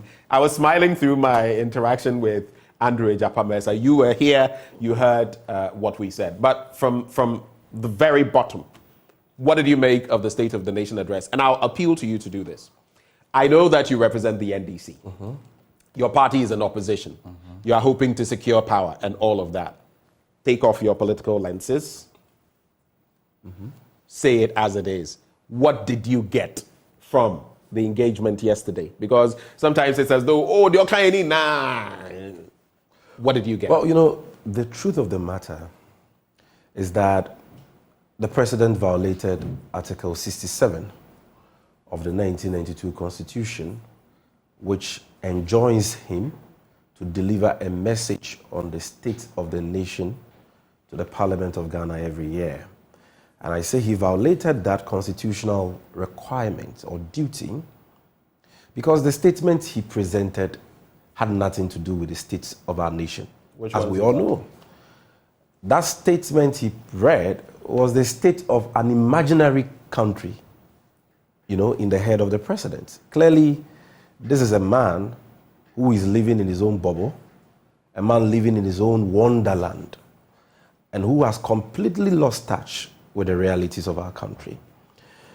First of all, it is beyond doubt that the state of our country today is one of bankruptcy, economic mess, economic hardships, high unemployment, corruption, waste, profligacy.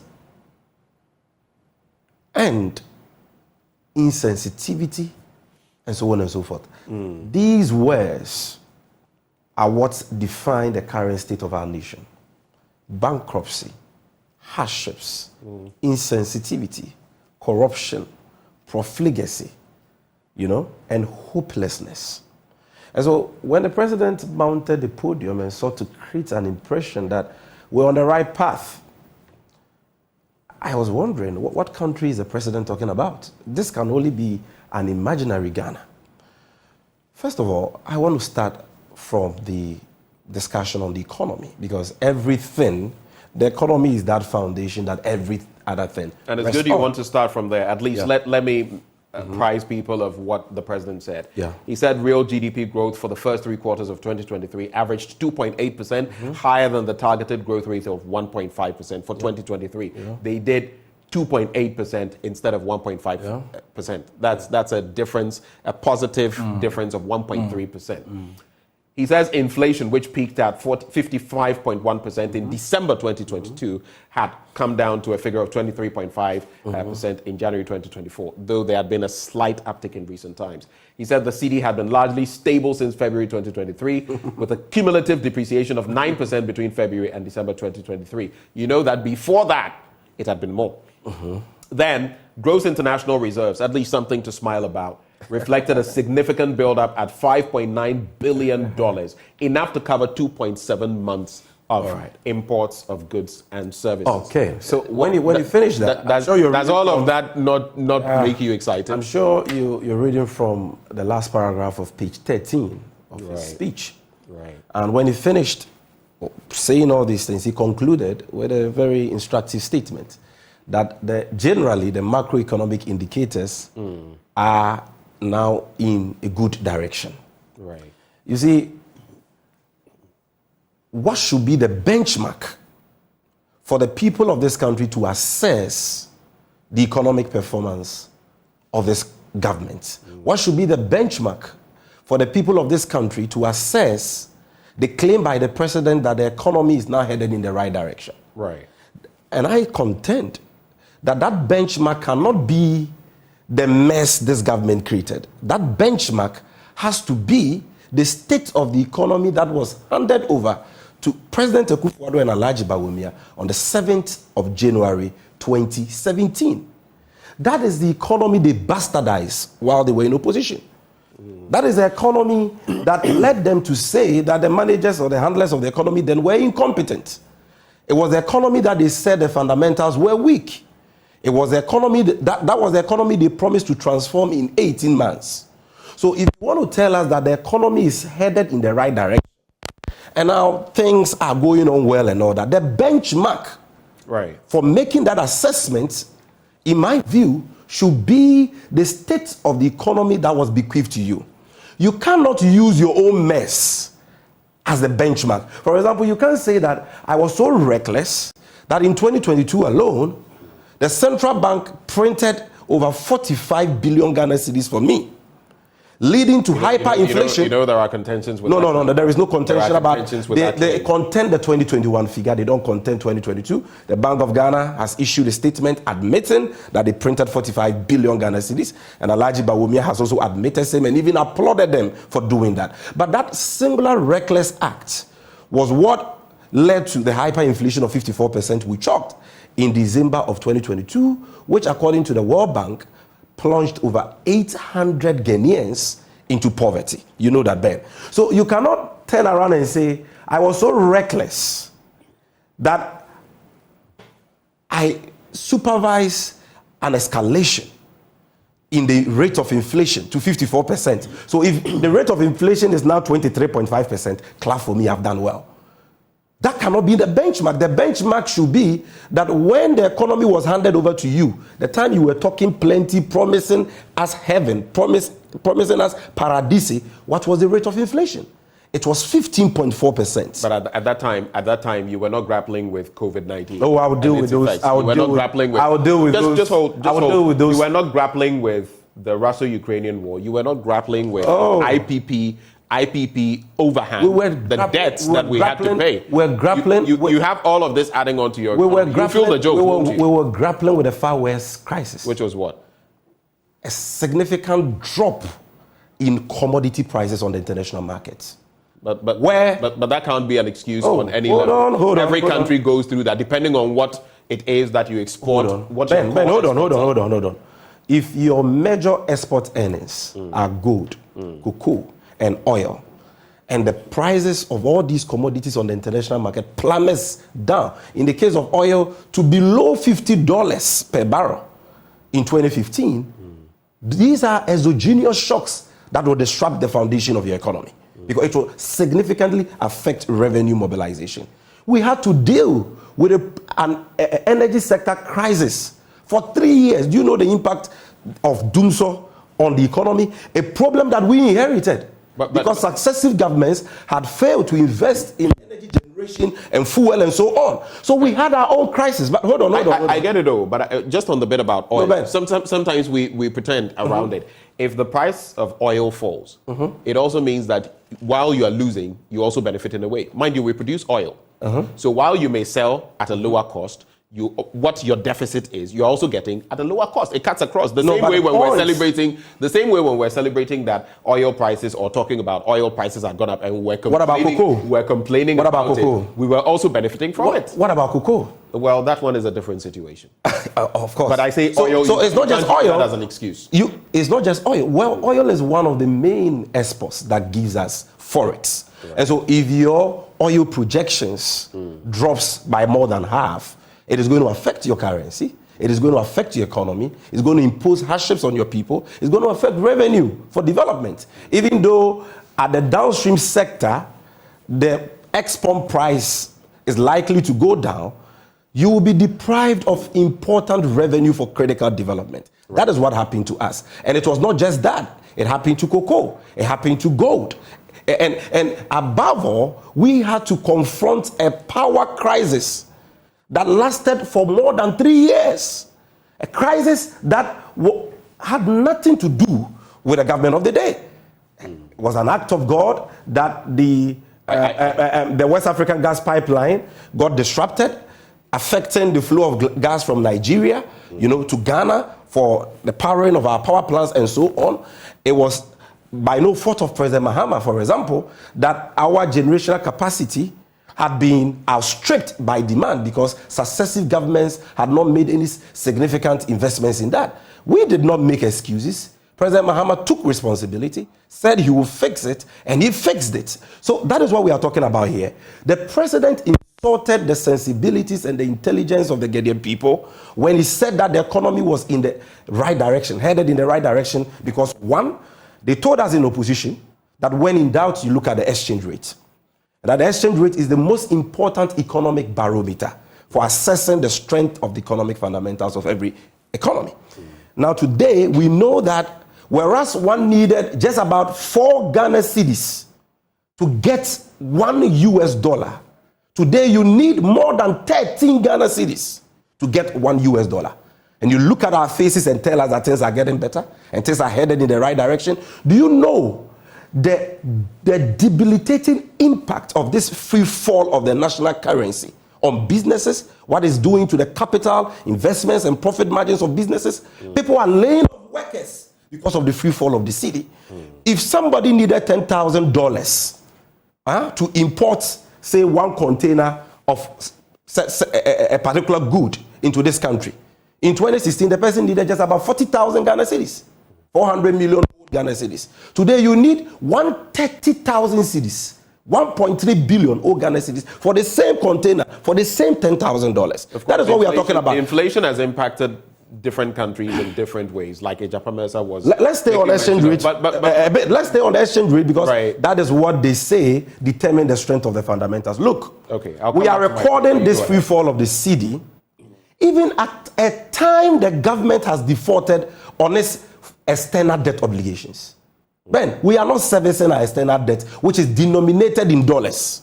What that means is that but we are under an IMF program. We are not servicing. Of course, but I'm saying that no, the fact that you are under an IMF program doesn't mean you will not service your external debt. I am merely saying that we have timelines. We are starting some payments from within a certain period, and we have a certain leeway. We are breathing. We are getting to breathe. That's the point I'm making. Because we are begging countries who have lent to us to give us debt relief. And that process is ongoing. But I'm saying that that respite should have translated into a better exchange rate, because the pressure on the cedi has reduced drastically as a result of the fact that government is no longer having to convert cedis into dollars to pay our external creditors. But it did. So if in spite of that... It did. When? The dollar was going for 16, if I'm not mistaken, at a point, above 16. You're still not getting my point. It fell to 11. It came to 12. It is at 13. And I am saying, and this is, but don't forget that at the beginning of 2022, it was 6 cities. Right? And it went all the way to 16, 17 cities because of the capital flight. Because of the excessive borrowing and the reckless spending which destroyed the fundamentals of the economy. Investors lost confidence in the economy and decided to move their monies out. Now I'm saying that that is what eventually led to the debt default. Today, the government is not converting cedis into dollars to service our external debt. That is what I'm talking about. And it's been so for more than 1 year. And so the dollar should be somewhere around 8 cedis or 7 cedis, not 13 cedis. What this means is that, but for the fact that we are no longer servicing our external debt, the dollar would have hit 20 Ghana cedis or more by now. That should show you the gravamen of the problem, the magnitude of the problem we are talking about. Put aside the national currency. I have already mentioned the rate of inflation. As I speak to you, food inflation for last month was 27.1%. Food inflation under the NDC government was not even up to 12%. Today, food inflation is 27.1%. Check our neighbors. Whether it is Nigeria, Cote d'Ivoire, Burkina Faso, even the countries that have been overtaken by military juntas. Which of them have recorded food inflation of 27.1%? You do know that per weighting systems, food and non-alcoholic products are given a certain weighting, and it may not necessarily be the same metrics that other countries use. That weighting has always... It's not always the same metrics that other countries use. I do get it. It is pretty stark. It is pretty high. Month-on-month inflation is going up. But I'm saying that don't generalize it in a way as though it were a single metric being used. Food inflation is food inflation. Do you accept that the metrics are not the same used across different countries? You know that? Well, even in economics, there are 2 different ways that you can calculate inflation. But the point is that no matter the method you use for calculating inflation, whether it is the CPI or the other methods, I don't want to get technical and go into those things, those methods are supposed to give you the actual food inflation. Right. You understand? So if food inflation is 27.1%, overall inflation is 23.5%, and is currently on an upward trajectory, that is the most important thing. You can't say that the economy is headed in the right direction. But over the last 2 years, it has fluctuated. It goes up sometimes, it comes down sometimes. It's not been. Currently, we are talking about the current state, my brother. The current state. Somebody under President Mahama, inflation was 15.4%. You called him names. You insulted him. You said he was the incompetent one. You promised to strengthen the fundamentals and transform the economy in 18 months. Under you, food inflation is 27.1%, and you are telling us that it's been fluctuating. The fact that it's been fluctuating is even bad, because it means that there is no stability in the market which allows businesses to plan. Now look again at our public debt, my brother, which is our biggest problem today. After embarking on a draconian debt restructuring, because this government has so overborrowed that today we can no longer service our debts, and after imposing crude financial haircuts on government creditors, including citizens of this country, including pensioners, the IMF in 2024, in their Article 4, publication, says that our debt position is still distressing. In other words, that public debt position is still unsustainable. It has not improved. Yes, but when you go to the credit rating agencies, you would see that we were not where we were before. If you move from you're fully aware of that as well. We have moved from F to E. Is it progress or not? It is insignificant progress. It is progress, right? It is insignificant progress. It is progress that you can't do nothing with. If your child goes to school and he scores F in mathematics, and the next time he scores E, he can't come back and say, Daddy, I did well, I did better because I scored E. The bottom line is that the child actually did better. Maybe not well, but better. But what is the net impact of that better performance? It's still failure. That is the point we are talking about. We still can't service our debt. We have still been locked out of the international capital markets. But you unlike other neighbors of ours who can go there to borrow, we can't go there to borrow. Debt to GDP have gone up the roof and so on. So you can't tell us that the public debt is getting better. Let's go to this GDP thing. You see, like you said, other countries that have been confronted with the problem of Russia-Ukraine war and COVID. And these countries are not far from us. You even mentioned Djibouti and the rest. What about Nigeria, Benin, and these countries? Look at their economic growth rates. They are all doing better. When they took office, the overall growth rate for this country was 3.6%. And the only reason why it was 3.6% because the non-oil growth for 2016 was about 5%. But the reason why overall growth rate came to 3.6% was because the oil and gas sector in that year 2016 grew by negative 15%. Why negative 15%? Because by no fault of the NDC Mahama government, but as a result of a pure act of God, the tariff bearing of FPS and Nkrumah got damaged. And so for the greater part of that year, we could not produce oil. So the growth for the oil sector was negative 15, which brought the overall growth to 3.6%. Come and see what these people did to us in this country. I'm sure you will recall. They insulted us and said 3.6 growth was the mark of incompetence. Today, it is not even growth for 2023, which is 2.8. It is the average growth for the first 3 quarters. Chances are that if you add the last quarter, it will go down. Chances are that it may remain where it is or even do better. My brother, you campaigned against the NDC Mahama government and said we should be voted out because under us the economy only grew by 3.6%.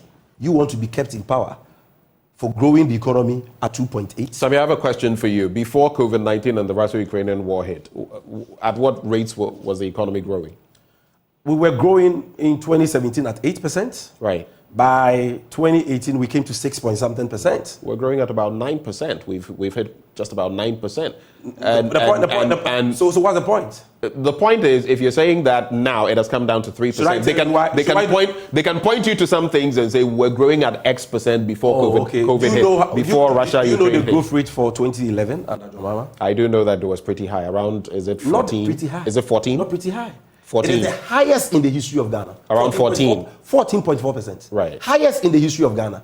Why didn't they say, when growth dropped to 3.6, why didn't they say that, John Mahama had done well before as head of the economic management team, achieving the highest growth rate ever in the history of Ghana, so he should be pardoned? Why didn't they say so? They'll also point you to the fact that you were benefiting from the new wells, oil revenue, which from 2010 had started. That is why I love you. I mean, that is why I love you. They'll point to that. That is why I admire you, because having a discussion with you allows us to deal with all these flawed arguments, because you bring them out. And I like the way you're doing it.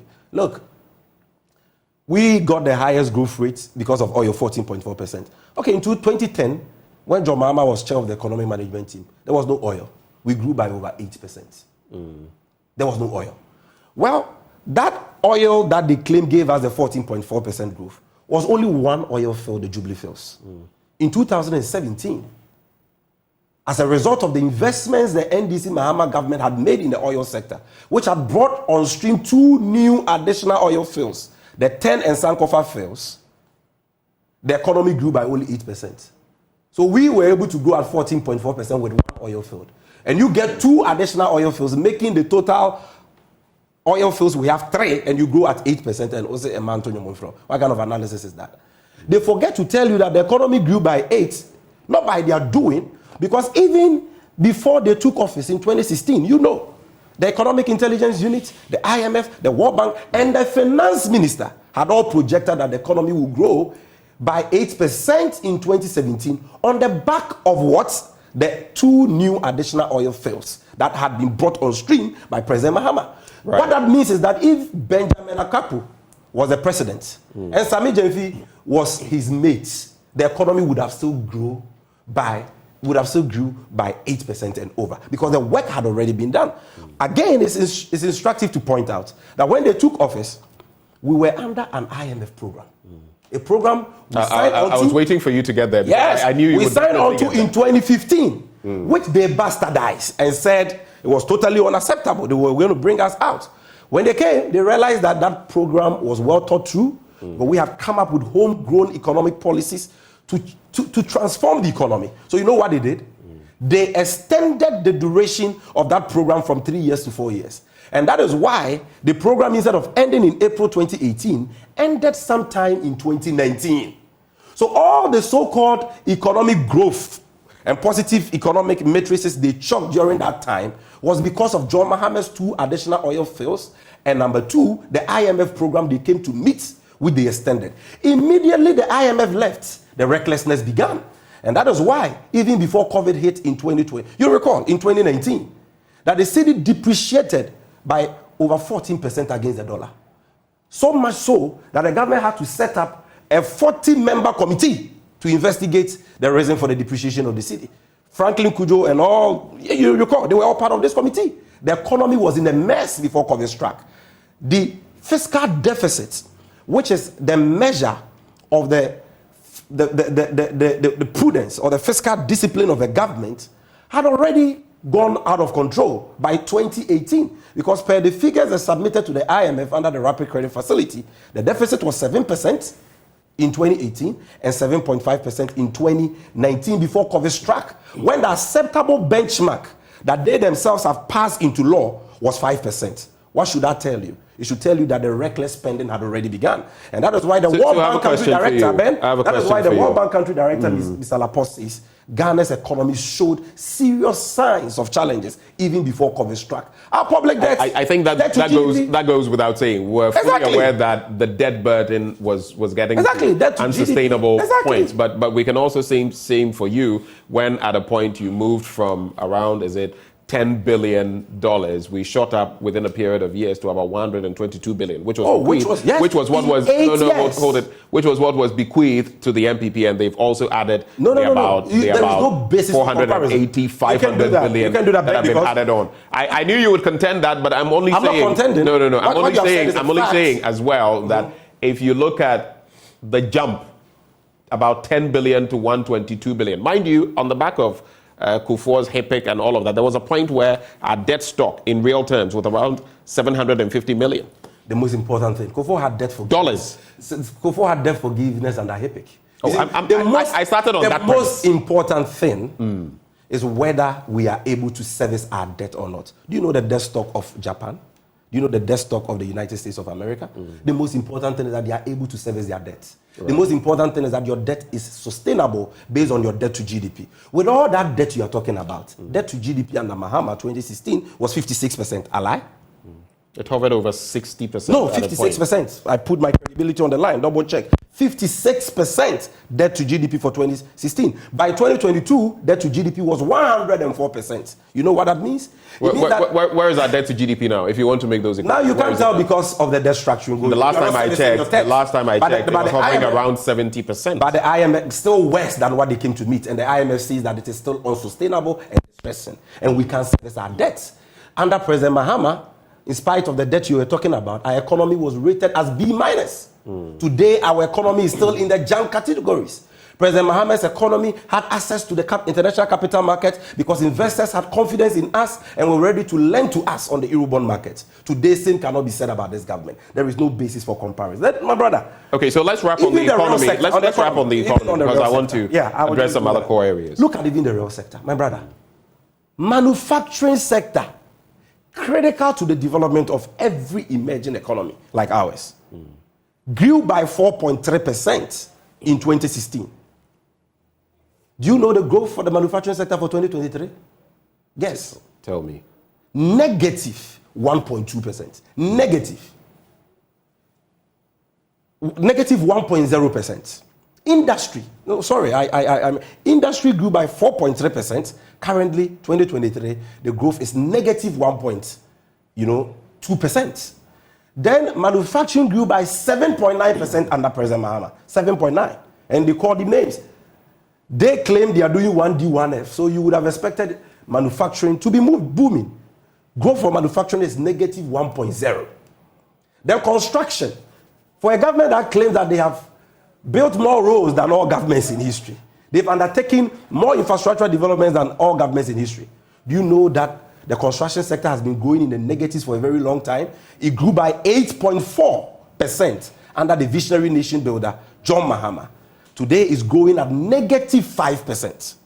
So the economy is still in a state of comatose. The economy is still in tatters. This is a real sector. And the source of this, if you are watching me, is Appendix 1C of this government's own 2024 budget statement, which should be on page 167 of the budget. Just Google it and check it for yourself. So it is not true that the economy is headed in the right direction. In fact, it's an insult to the vast majority of Ghanaians who today cannot buy kinky. They can't buy yokogari. They can't buy even sachet water because you were in this country and people are suffering. You were in this country when Dr. Bawumia touted, and rightly so, doctors are suffering, nurses are suffering, teachers are suffering. Were they not suffering? They may be suffering now, but were they not suffering then? Which is why your administration was booted out. But let me make the point. The fact that somebody was suffering is not the issue. Right. The fact is that... No, you're mentioning Kenke. You're mentioning Kenke, and I'm telling you that Kenke was expensive then too. No problem. For someone it was pretty expensive. The point is that the rate of the suffering are not the same. Right. So the fact that you were suffering 8 years ago doesn't mean that if you are suffering today, it is the same. Because... Right. The rate of inflation should tell you the speed at which prices are changing on average on the market. So if under President Mahama, it was 15.4%. And these people have taken us all the way to 54%, and now we're hovering around 23.5%. That should tell you that the level of the hardships are not even comparable. But under the economy, a related matter is the issue of unemployment. And in fact, that is what broke my heart. And that is why I say the statement the president read was not the state of Ghana's address. Look, what is the biggest problem confronting us today? Tell me. It's a joblessness. It's a high unemployment. Which has been with us for a long time, throughout the Fourth Republic. What we are seeing today has never happened in the history of Ghana. Check the Ghana Living Standards Survey 7 conducted in 2016 and 2017. The unemployment rate was 8.4%. Right. 8.4 versus the 14.3 there. 14.7. Almost double. Averagely. Almost double. Youth unemployment today is over 30%. The Ghana Statistical Service says that there are about 4.5 million people in Ghana who are even outside the labor force. These are people who, out of frustration, have even given up on the dream of searching for jobs. As the population increases, you can expect some of those to happen, Please, right? It's not true. That is why it's a rate. It's a rate. It's a percentage. So it's got nothing to do with the population. What is as the population increases, those who will be who said they qualified for the job market. Well, you're not in the country when Bawumia said under the MPP, the economy will grow and grow and grow, and there will be jobs and jobs and jobs. Where are the jobs? What has happened to NABCO? What has happened to you? He says his administration has created 2.1 million jobs. Do you contest that? The Minister for Employment, yes. If you say it's a total lie, how do you contest? Because the Minister for Employment in February, on the 18th of February 2021, said that the government had created over 3 million jobs. Right. When he appeared before the vetting committee. Whatever the case may be, it's still 2.1 million plus. In September 2022, he said the government had created 5.3 million jobs. Bawumia himself, in April last year, August last year, said that the government had created 2.2 million jobs. Now the figure is 2.1. Which one should we believe? If this government has created 2.1 million jobs, unemployment in this country should be negative. There should be overemployment. Because according to the Ghana Living Standards Survey 7, the total number of unemployed people in Ghana as of 2016 was 1,027,000. According to the 2021 population census, total unemployed people 1.5 million. Right. Even now, the figure is still around 1.6 million. Recently, what we saw was 1.8 million. 1.8 million. If you have created 2.1 million, there should be overemployment in this country. These people are liars. The last time we told them to bring the breakdown of the jobs they have created, do you know the breakdown they brought? 700,000 jobs under Enobwa, planting for food and jobs. Where they said the fertilizer jobs. They said, we have given this quantity of fertilizer. And we know that for every 1 bag of fertilizer, it can work on this size of land. And for this size of land, it will require this number of laborers. So this number of laborers times the total bags of fertilizer, we have created 700 to 800,000 jobs under and Noboa planting for food and jobs. These guys are just this. Let's move the conversation forward. Mr. President said, I'm glad to say so far so good. We have managed to keep the lights on these last 7 years. Even I told you I would go back to that. Even in the midst of a financial crisis, something you failed to do. You gave us Doomso. Very good host. Then he also talks about free SHS. Yes, I'll lump a few things together. So free SHS and our no guarantor policy are breaking down financial barriers for students seeking higher education. He's spoken about the fact that there are many more of these students who never would have gone or been in any tertiary institution. They are there now on the back of free SHS. So let's start with, we have kept the lights on. What did he do to keep the lights on? You see, God is not man. God is not to be mocked. You see, their time is up, their cup is full. So now as they try to lie to the people of this country, our God continues to expose them in real time. At the time the president was waxing lyrical about keeping the lights on, I was having light off in my area. You can ask anybody who lives there. And many parts of this country were in darkness. In fact, Tamale, Yendi, Ashanti region, they were all in darkness. Why? Because the reality is that Doomso is back. In the last couple of weeks, the ECG has been shedding 300 to 500 megawatts of power. Instead of them to have the decency and that respect for Ghanaians to enable us plan our lives by simply publishing a load shedding timetable, they say they won't do so. Because once they publish the timetable, NDC people will say Doomso is back. So today, what we are having is erratic power supply. You don't know when the power is going off so that you can even plan your life. If you like what I've done, open the lines. I'm just saying yesterday, check, in Accra here, in all parts of the country. I don't think Doomso is everywhere. Something to, because people sent in messages when he said the power was. But you also know, But you also know about the circumstances right now. Sometimes it's not about not having money to pay for the gas, but the gas is simply not available. Can you blame the administration for that? It's not about any gas not being available. We have the Tuabo. How about the WAPCO situation? Oh, my brother. And the others that we know is the problem of debt. You took over a sound energy sector.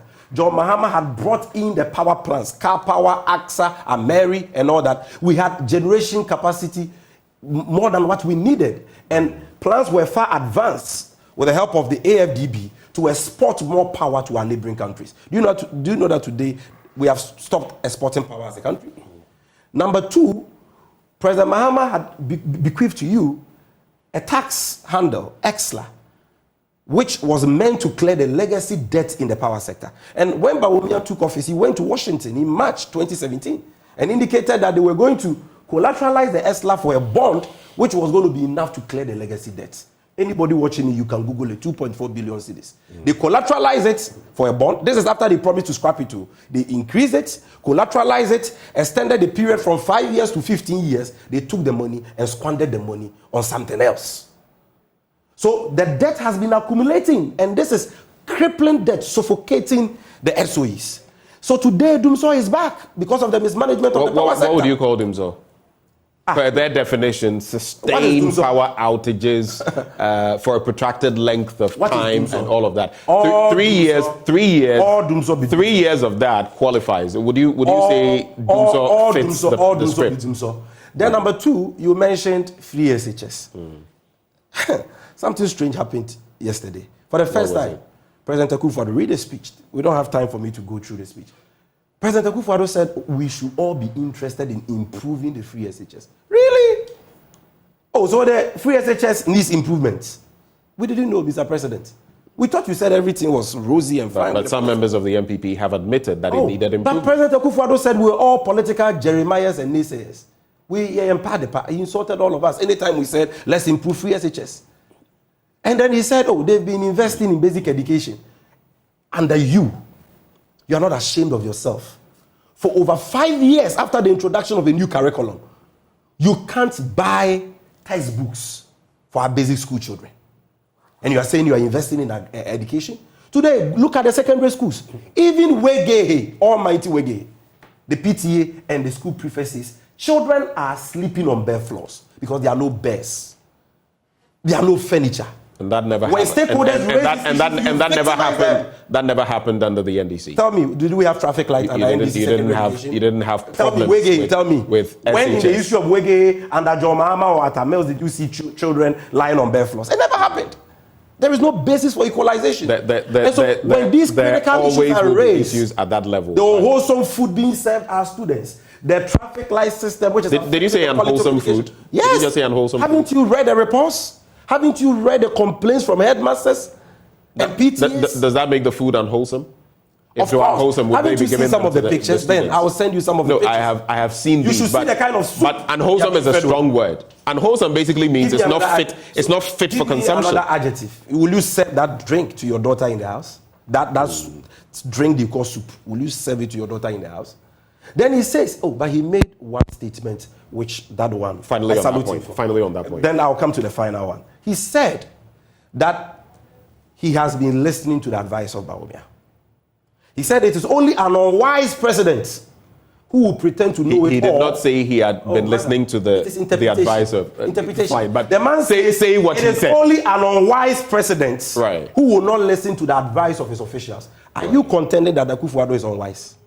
I am not saying that he is unwise. You can't even say that. But he did not, by saying so, say so the man says, he had listened to all the advice of Dr. Bawumia. That's not the extension of it. The Bible says, by your words you shall be justified. By your words thou shalt be condemned. The man says it is only an unwise president who will not listen to the advice of his officials. What is he telling you? He is telling you that this Alhaji Bawumia, who told me he was an economic wizard, my husband is an economic wizard. This Alhaji Bawumia, who Akufo-Addo told us at Ayawaso West Wagon, that he has all the wisdom in the world in his head. All the advice he gave him on the economy, he listened and he applied the advice. That is very instructive. I think that is a wild stretch. Run away from direct responsibility for the economic. That is a wild stretch. You cannot say that because you take someone's advice, you take all their advice. No one does that. So show me one advice no one does gave that. Akufo-Addo didn't take. We do not know what he's given that has been taken and what he's given that has not been taken. So you can't make. And the man himself has come to say that I'm a mate. And that is not. I have an advisory role. Do you know the role of that? Do you know the role of a mate? Do you know the role? Do you know the role of the finance minister? He's not the finance minister. Do you know the role of the mate? The role is the one who boards passengers. Choco, Accra. He's the one who boards them. When they get to the end point, he's the one who tells the driver to drop them. He's the one who collects the money. The driver doesn't even collect the money. He is the one who does all the accounts.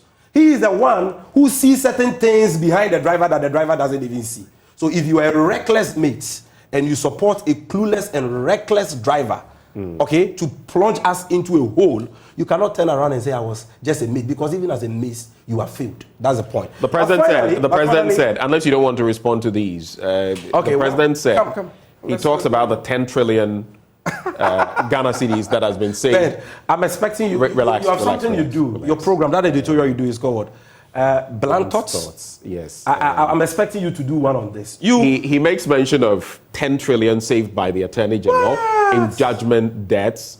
You've already spoken about the fact, what he said, that the buck stopped with him. And he also made mention of guaranteeing peaceful, credible elections, and that he would not allow any party, any individuals to destabilize the country. That was a good call, I believe. Let's start from, and I think it's a call that you support. Let's start as the NDC. Let's start from the so-called 10 trillion saving by the Attorney General.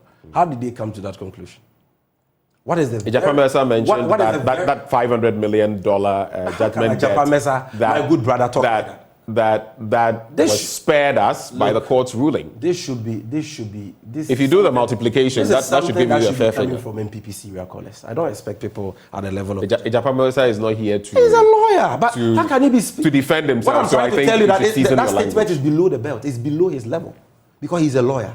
You cannot take all civil actions that have been brought against the state. Add all the damages that were claimed in those actions. Put it together and say, I have saved the country this money. The fact that anybody can go to court and claim anything. But if we are lost, we would have had to make those payments. Why should we have lost? What toll would, would that have taken on our economy? Just imagine it. What is the basis for saying that if we are lost? What is the basis for saying that the state didn't have a good case? But we could have lost. Why? Why could we have lost? The same way we lost the what do you call him? The water issue, Waterville. Hold on. What is the basis for saying that we could have lost? In fact, what are the further better particulars of those cases? So that we can examine each case on its merits and say that for this case, this was a very difficult case. The AG, through his ingenuity, put up a good fight. And that's exactly what the president said. If people take frivolous matters to court and they are thrown out in court, does that mean you have saved us money? What kind of logic is that? But if the AG2 were not diligent, wouldn't we have lost? Wouldn't we have lost? You admit that, don't you? You admit that. Under the NDC, do you know the cases we won? I also know that you won some cases. Even the litigation over our new oil fields that we had with Cote d'Ivoire. We won. Can you quantify that in monetary terms? Can you quantify that in monetary terms? What kind of analysis is that? So maybe you can do your own analysis. He has done his analysis and he says we've saved 10 trillion. If you feel you've saved 20 trillion, you are free to say, talk about analysis. He has just put out a figure without any basis. That is not analysis. Again, this government should be the last government to boast about judgment debt savings.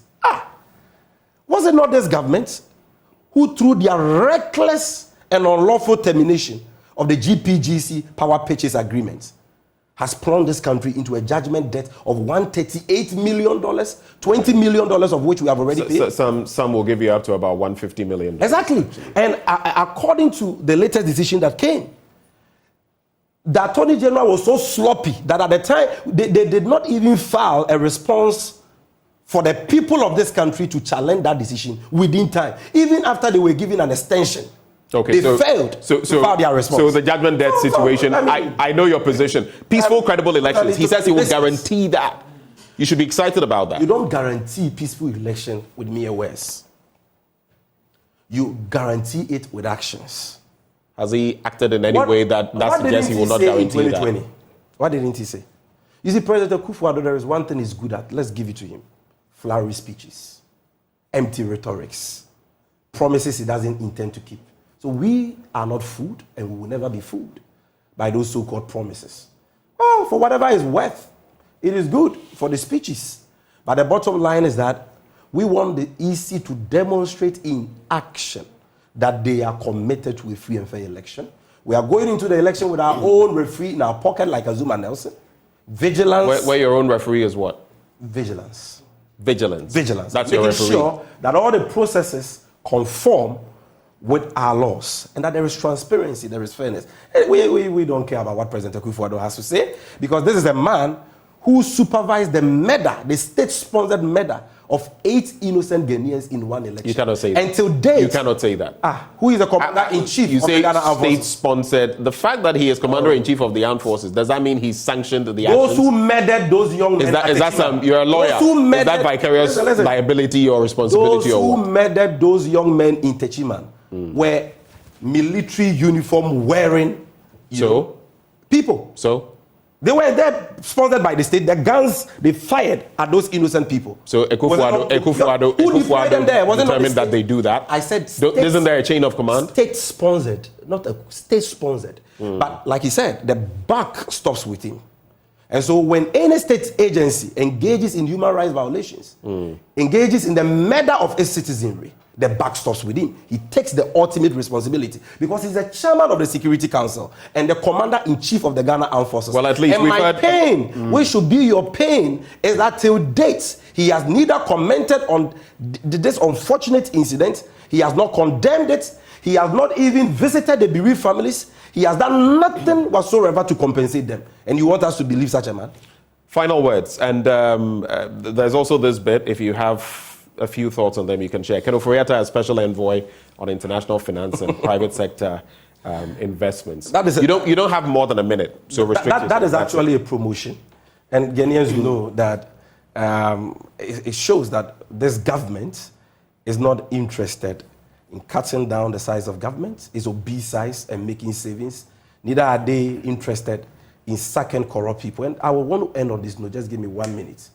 Conspicuously missing in the address of President Akufo-Addo was the fight against corruption.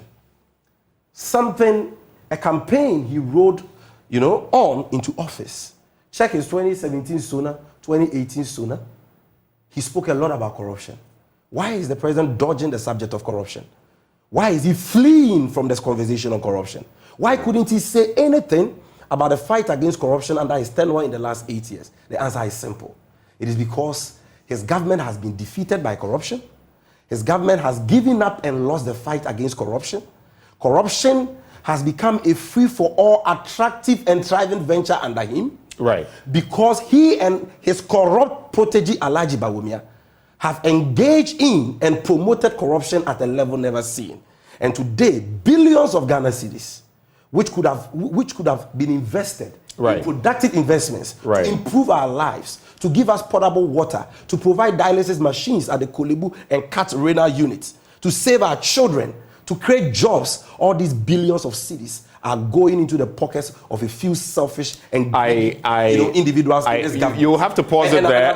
And as a classical example of that, the locus classicus of that, is the 153 million cedis, 1.5 trillion cedis, which has been wasted on the Japa scam, and the $2 billion which we lost in the PDS scam, owing to the orchestration of corrupt. Well, until you're able to go to court and determine that it is a scam, you know the legal processes. Also, before we went to court and determined that Attah used to be convicted for armed robbery, he was not an armed robber. I am not saying. I'm saying that so are you saying if you feel it's a scam, you know the processes to go through to determine that. Can't go to so court you can't come here and I can't go to court on a crime. When only the Attorney General and Minister of Justice. So how are you going to deal with the Japa deal?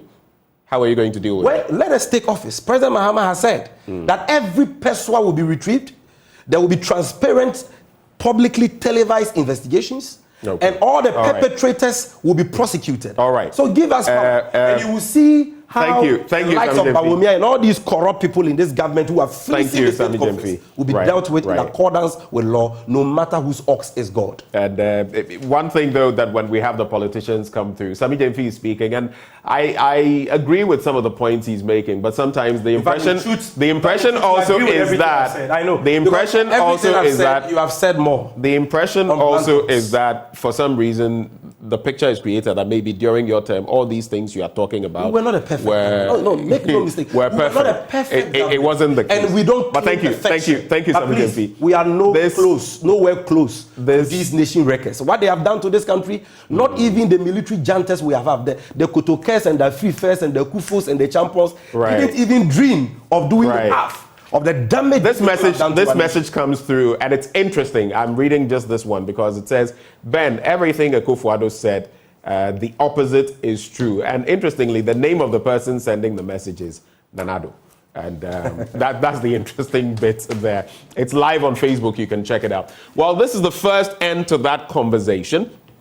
We've just hosted the National Democratic Congress's National Communications Officer, Sami Jemfi. Sami, thanks for coming. Thanks for joining the conversation. But the conversation continues because we are taking the microphone out there to you. We're going to have engagements with you to find out what your thoughts are, what your reactions are to these sentiments shared by Mr. President in the State of the Nation address. We have to go now, Sami. Don't forget that our flag bearer will be informing the neck of our party and our Council of Elders about the election running mate tomorrow. That's another big news to look forward to.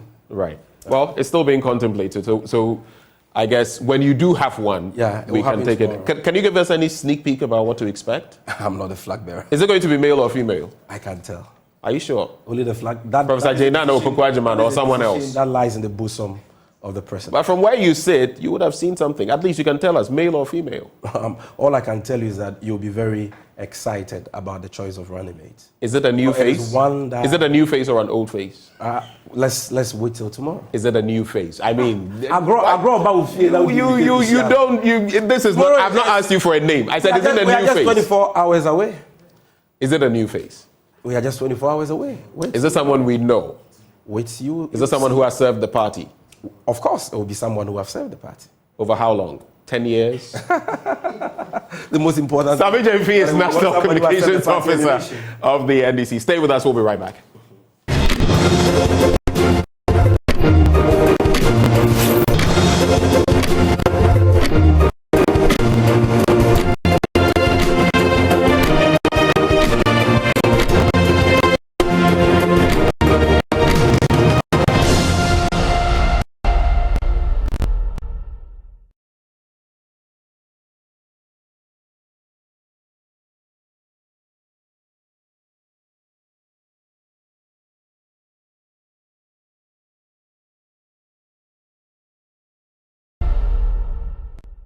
we are down, but we'll rise again under the able leadership he is providing and the future which is assured. Mr. Speaker, we are, by the practice of this House, ready to debate Mr. President's message. Considering the situation we find ourselves as a country, Mr. Speaker, we are ready to debate this message now. However, Mr. Speaker, as has been the practice, members would want to prepare. And I noticed that the minority leader was jotting down a lot of notes. I need to remind you that I have with me the 2014, 2013, and the 2016 State of the Nation Address. And all of these were full of lamentations. So, Mr. Speaker, I don't know what he was actually jotting down. But if it was a debate he was preparing for, Mr. Speaker, I want to assure him that we will face him with this optimism and remind him of the lamentations of 2013, 2014, 2015, and 2016. Mr. Speaker, the Hansard will record me today. Mr. Speaker, the unemployment situation in our country is at a critical point. Yet, we did not hear a word from our president on this matter. Mr. Speaker, out of 33 million population, only 11.3 million are employed. This number includes peasant farmers. Mr. Speaker, the difference between the 33 million and 11.3 million is what I call ninja. No income, no jobs, no assets. I am shocked to the marrow to have noticed that our president, following the recent ministerial reshuffle, has increased the size of his government. Mr. Speaker, today we have the Minister of Finance Domestic and the Minister of Finance International.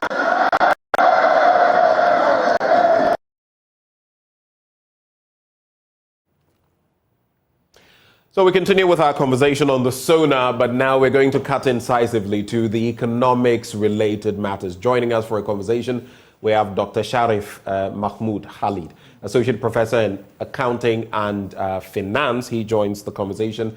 We also have Dr. Prince Ajay, Labor Economist, University of Ghana. Both of them join the conversation this morning. I believe Dr. Ajay is joining us virtually. Dr. Ajay, good morning to you. Good morning. Great. It's good to have you. I just wanted to acknowledge your presence and see you and hear from you. Dr. Khalid, good morning to you as well. Thank you for joining us in the studio. Thanks for having me. So let's start from the economics of the SONA, right? When you listen to the president, I'm supposing you've followed the entire thing. I did. What did you make of it? Well, that's from an economic perspective. Well, from an economic perspective, that was really quite interesting because I thought that we're going to have, given that we've just had an IMF program, we're going to have more confidence re-injected into the economy because, as I said, whistles and bells, sounds, all of these play a role in economic terms. So, but it didn't really have much more when it comes to economic issues or real confidence because we went for the low-hanging fruits. For instance, the president was touting an achievement of having paid or repaid a bond, and that's the highest that has ever been paid in our country's history. I thought that why would that be an economic achievement for any president to tout as part of the State of the Nation's address? The fact that, or what I expected to say is that here we were as an economy, as part of the IMF program. These are the itemized issues that we've been investing in or will be investing in. These are the yields we'll be getting or these are the gains we'll be getting. We've just had a harrowing experience of a haircut, as we domestically call it. We've had pension bonds being attacked and all of that. So what are the real injections that we're putting? What are the modalities we're putting in place? I was thinking that this would be the real State of the Nation's address, but we seem to have missed that point. So what would you say with all of these shots fired not hitting that target? Would you say the State of the Nation address as far as the economy was concerned? How would you describe it? Well, I think that it was missing, it was absent, right? It was uninspiring, and it didn't inject confidence into the economy. Why do I say this? We already struggled to get an IMF tranche, and it missed all the indicators. If you look at the local economy, what happens is that when there is an IMF program, business or local business people would gauge when a tranche is coming in, right? By this, what it means is that once it hit the central bank's account, the city would probably tend to perform a little bit. Then those who want to go into forex trading and the likes of that jump in to make or take advantage of that. This time around, that didn't happen because the market was dysfunctional, because we missed that tranche, right? In the history of the country, never has it happened before have we cracked a sweat to actually get a cocoa syndicated loan. And all of these are indicators of the local economy that business watchers have, and even external investors do have. So having had all of this mix and match issues as far as the economy is concerned, which has not been normalized under an IMF program, the expectation was that the president would come in with some concrete steps to say, okay, well, this is the way forward, this is the roadmap I have, by injecting confidence. So if we miss it with the IMF program, why do we miss it with the State of the Nation's address? So the president has missed an opportunity in his last tenure, especially when a budget has been read. He's not going to witness any budget again before he leaves office, and he's actually missed an opportunity to re-inject the kind of... But his administration will get to draft the budget for the coming year. Yeah, they would, but what I say is he has missed that opportunity as a person, yeah. Right. Let me go to Dr. Ajay. I'd like to find out from you. I don't know whether you are as pessimistic, so to speak, well, as you feel it as well, so you should probably Dr. Khalid sounds. What did you take from the president's delivery as far as the economy is concerned? Well, good morning and thank you one more time. Well, I would not say I am overly pessimistic. I think that this is a state of the nation and not necessarily state of the economy. Right.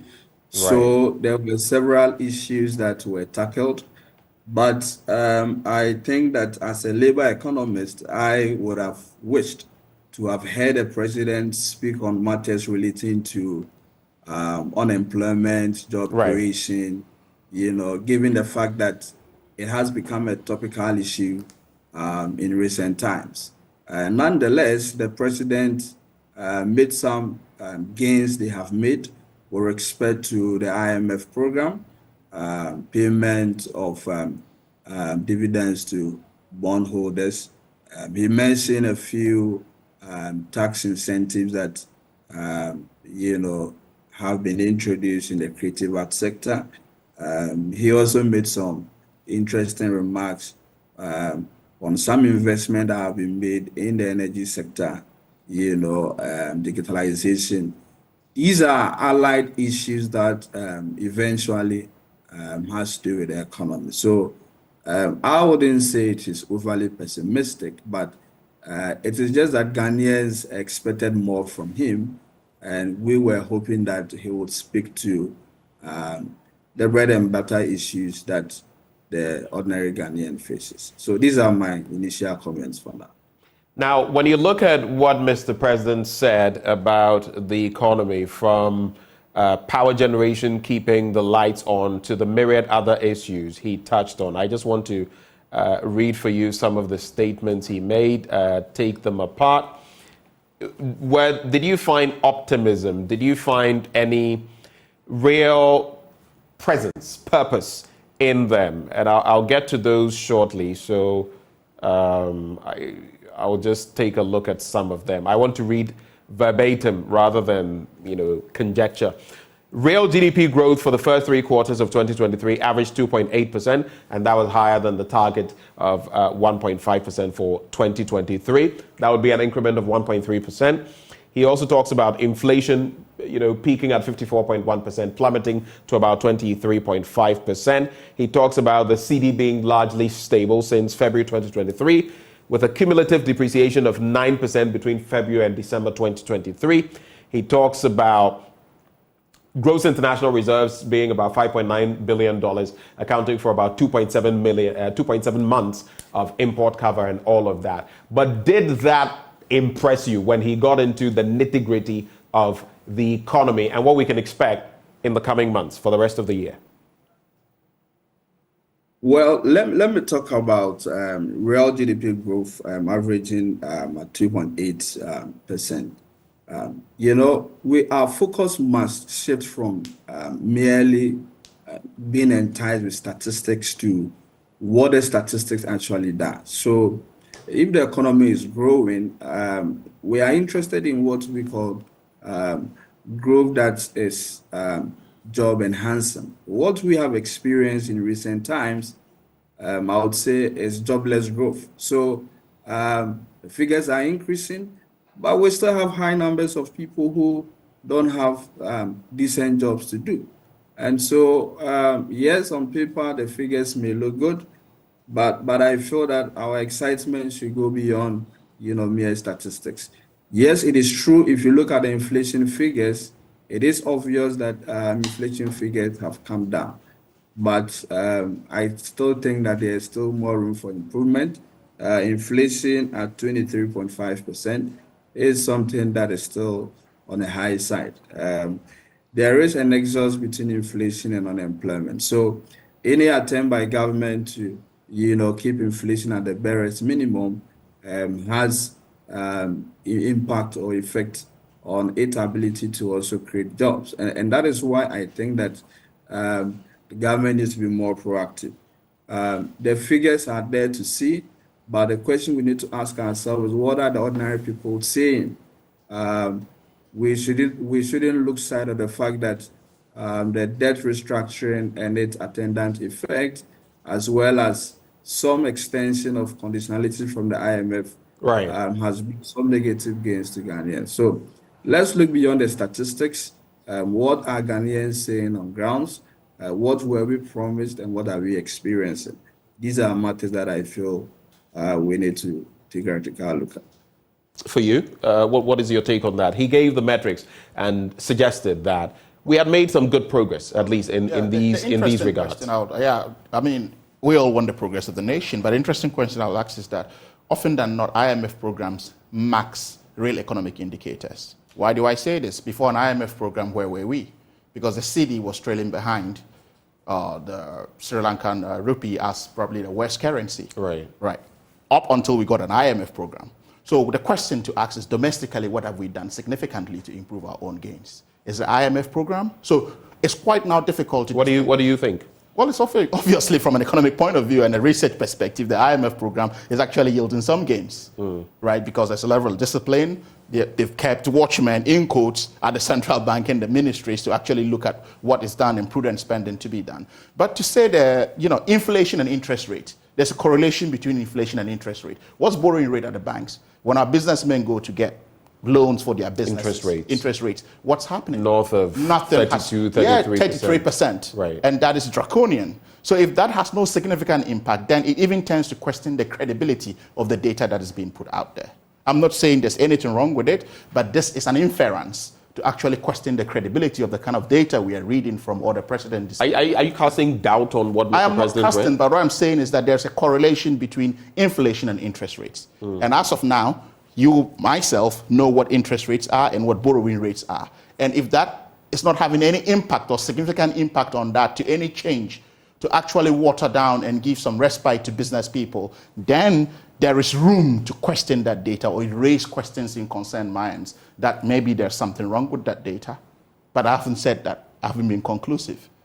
Right. It is only an indication of what I'm saying based on what has been churned out and what the reality is on the ground. So basically, from what you heard versus what you feel the reality is on the ground, you feel there's some sort of disparity. There's a disparity in the data.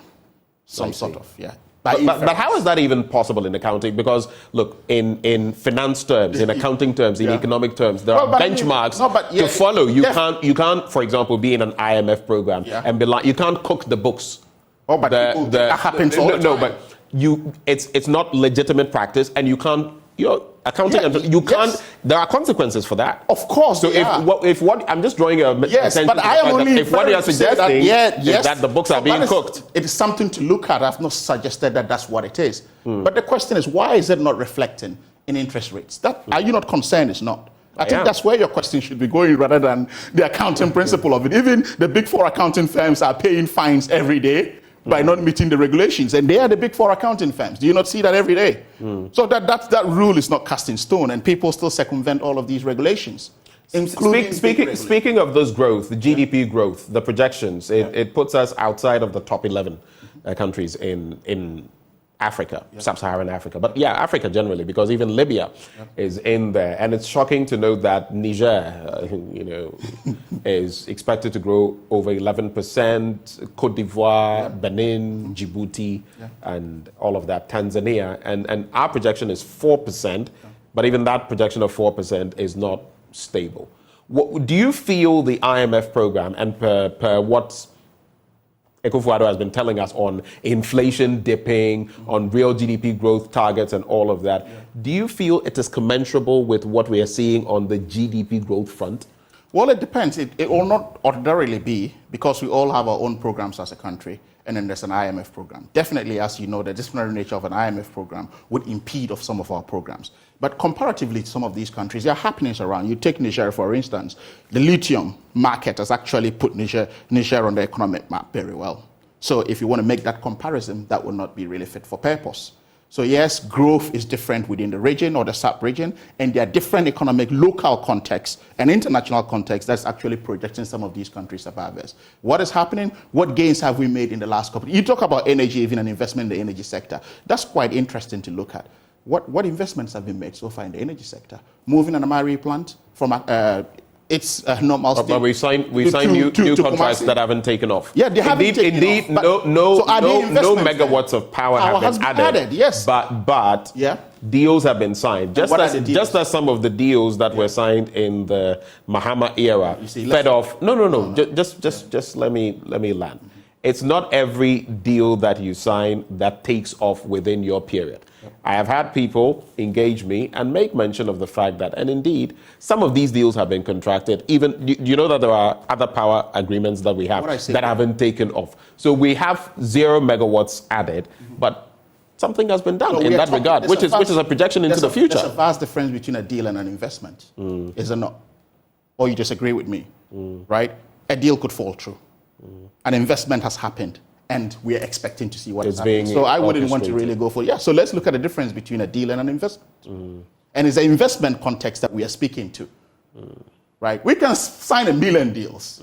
They could all fall through. So like the PDS situation rolled over and executed. So I want us to look at these within that context. I'm hopeful if things happen right. If we say there's what's happening now, it's that I feel that there is doomsaw, and we're not being honest with that. Because you speak to people in the power sector, right? They are playing with a great supply system. So what happens is that when it's a peak period, it's difficult to have an even distribution of power. So what happens is that you have lights off at a particular time, and it comes back either after midnight or 11 or 10 p.m. when it's off peak, when people are back from work and asleep. So if there is a doomsaw, why don't you program it and let people work within the program? Because people have business. But the contention is that technically you cannot call it doomsaw because it's not. They tell you, for example, if there's a shortage in the supply of gas, it's because funds did not reach these people, or there has been some constraint. It is not that the funds are not available. They tell you that with the IPPs, it's a rollover knock-on effect from the previous administration and everything. And that, for them, the definition of doomsaw means it must be protracted. It must be long-term, like the 3 years we saw under the Akufo-Addo regime. And so that is what the qualification of doomsaw really is. So I guess you would know that it's different strokes for different folks. It's not necessarily the same thing being looked at unless you are saying that no matter how little the time involved, once it goes off, it is my understanding of doomsaw is that once the lights goes off for a protracted period of time, considerably productive time of 6 hours, some people are having their lights out. How could that not be described as doomsaw? Does not have economic ramification and impact. Right. Obviously, that is doomsaw. Unless, of course, it's going 30 minutes, an hour, then we can probably talk about it from a different context. But then again, we can give whatever definition it is. He who feels it knows it, right? Yeah. Okay. Let me bring in Dr. J on this point. And today we put out a question. You might as well share your thoughts with us. Parts of Accra and other parts of the country have experienced power outages. through the night, overnight. If you suffered same, do let us go. I just want to go to the point, and sticking to you, Dr. AJ, on the same point. President Akufo-Addo speaks about the energy sector. There's a quote I wanted to take because he talks about energy, and he makes mention of curing Dumso and ensuring that the lights stay on for 7 years. He attributes the cure to Dumso to his administration. There it is. He says, I am glad to say so far so good. We have managed to keep the lights on these last 7 years, even in the midst of a financial crisis. What is interesting, yesterday when I was helming that discussion, people were sending me live messages when the president said that, and said that even at that time, their lights were off. But from the energy end of our economy, what the president said versus the reality of not adding a megawatt to our electricity grid and all of that, do you feel we're on the right trajectory? Well, thank you. I think that it is true that to a large extent, we are not in total blackout. We are not in Dumso as we know Dumso to be. So what is your definition of Dumso? Well, so if you look at what happened in the former regime. No, I don't want you to. What is your definition of Dumso? For example, someone will say, you doom me light, near sooner later. Someone is just sending me, our lights went off at 1 p.m. yesterday, turned on at 3 a.m. this morning. For that person, that is Dumso. So what is your definition of Dumso? Okay, well, my definition of Dumso is how Ghanaians understand Dumso, because if lights go off, it is Dumso, fine. But I was going to make a point. Maybe if you had made me land, you could get my argument in perspective. So I was going to make the point that President Akufo-Addo's statement that there's no Dumso is because somebody made an investment, and the investment is yielding results as it stands now. So we experienced erratic power supply in the former regime. They made huge investment. This government is making gains from that investment. The fact of the matter is that as it stands now, there are some structural bottlenecks which all Ghanaians are experiencing. In the area where I live, almost 2 out of 3 days in the evening, lights will go off for some time. The issue is that they have not come out with a load shedding schedule. Formal announcement has not been made that there's a load shedding, but on grounds we are experiencing it. And I feel that for future, government needs to make more investment into the sector. My colleague in the studio was making a point that merely moving, a plant from one region to the other do not constitute an investment, which I sincerely side with him. I feel that there should be deliberate effort to, if it is a financing issue that needs to be addressed, if it is an issue of making more investment in the plant, that needs to be addressed. Because every minute or every hour of lights going off has an impact on production, has an impact on livelihood. Imagine those in the hospitals who are supposed to go through, a surgical operation or going through, a dialysis treatment, going through, a kind of treatment that demands the use of electricity. And lights are off, plants are nowhere to be found, lives are going to be lost. All right. So, yes, I concede, just as my colleague is saying, there is some element of erratic supply that is going on. What we do not know is whether this is nationwide. What we do not know is whether in terms of the number of hours that these lights go off, it is prolonged enough, but whether it is short or long, there is something that needs to be done. And the president must be honest enough to have given some credit to the previous government for the investment that they made and the gains that they are, enjoying. There is what we call the dilemma of policy credibility. There is a time lag in every policy that is implemented. So one will sow the plant today, another will come and water, and then the increase will come. And I believe that whatever gains we are experiencing in the energy sector now is as a result of some seed that was planted in the past regime, And this government has come to water it, but there is more room for improvement. Let me come back into the studio, Dr. Hali. One area that Mr. President seems to have totally shied away from, unemployment. Yeah.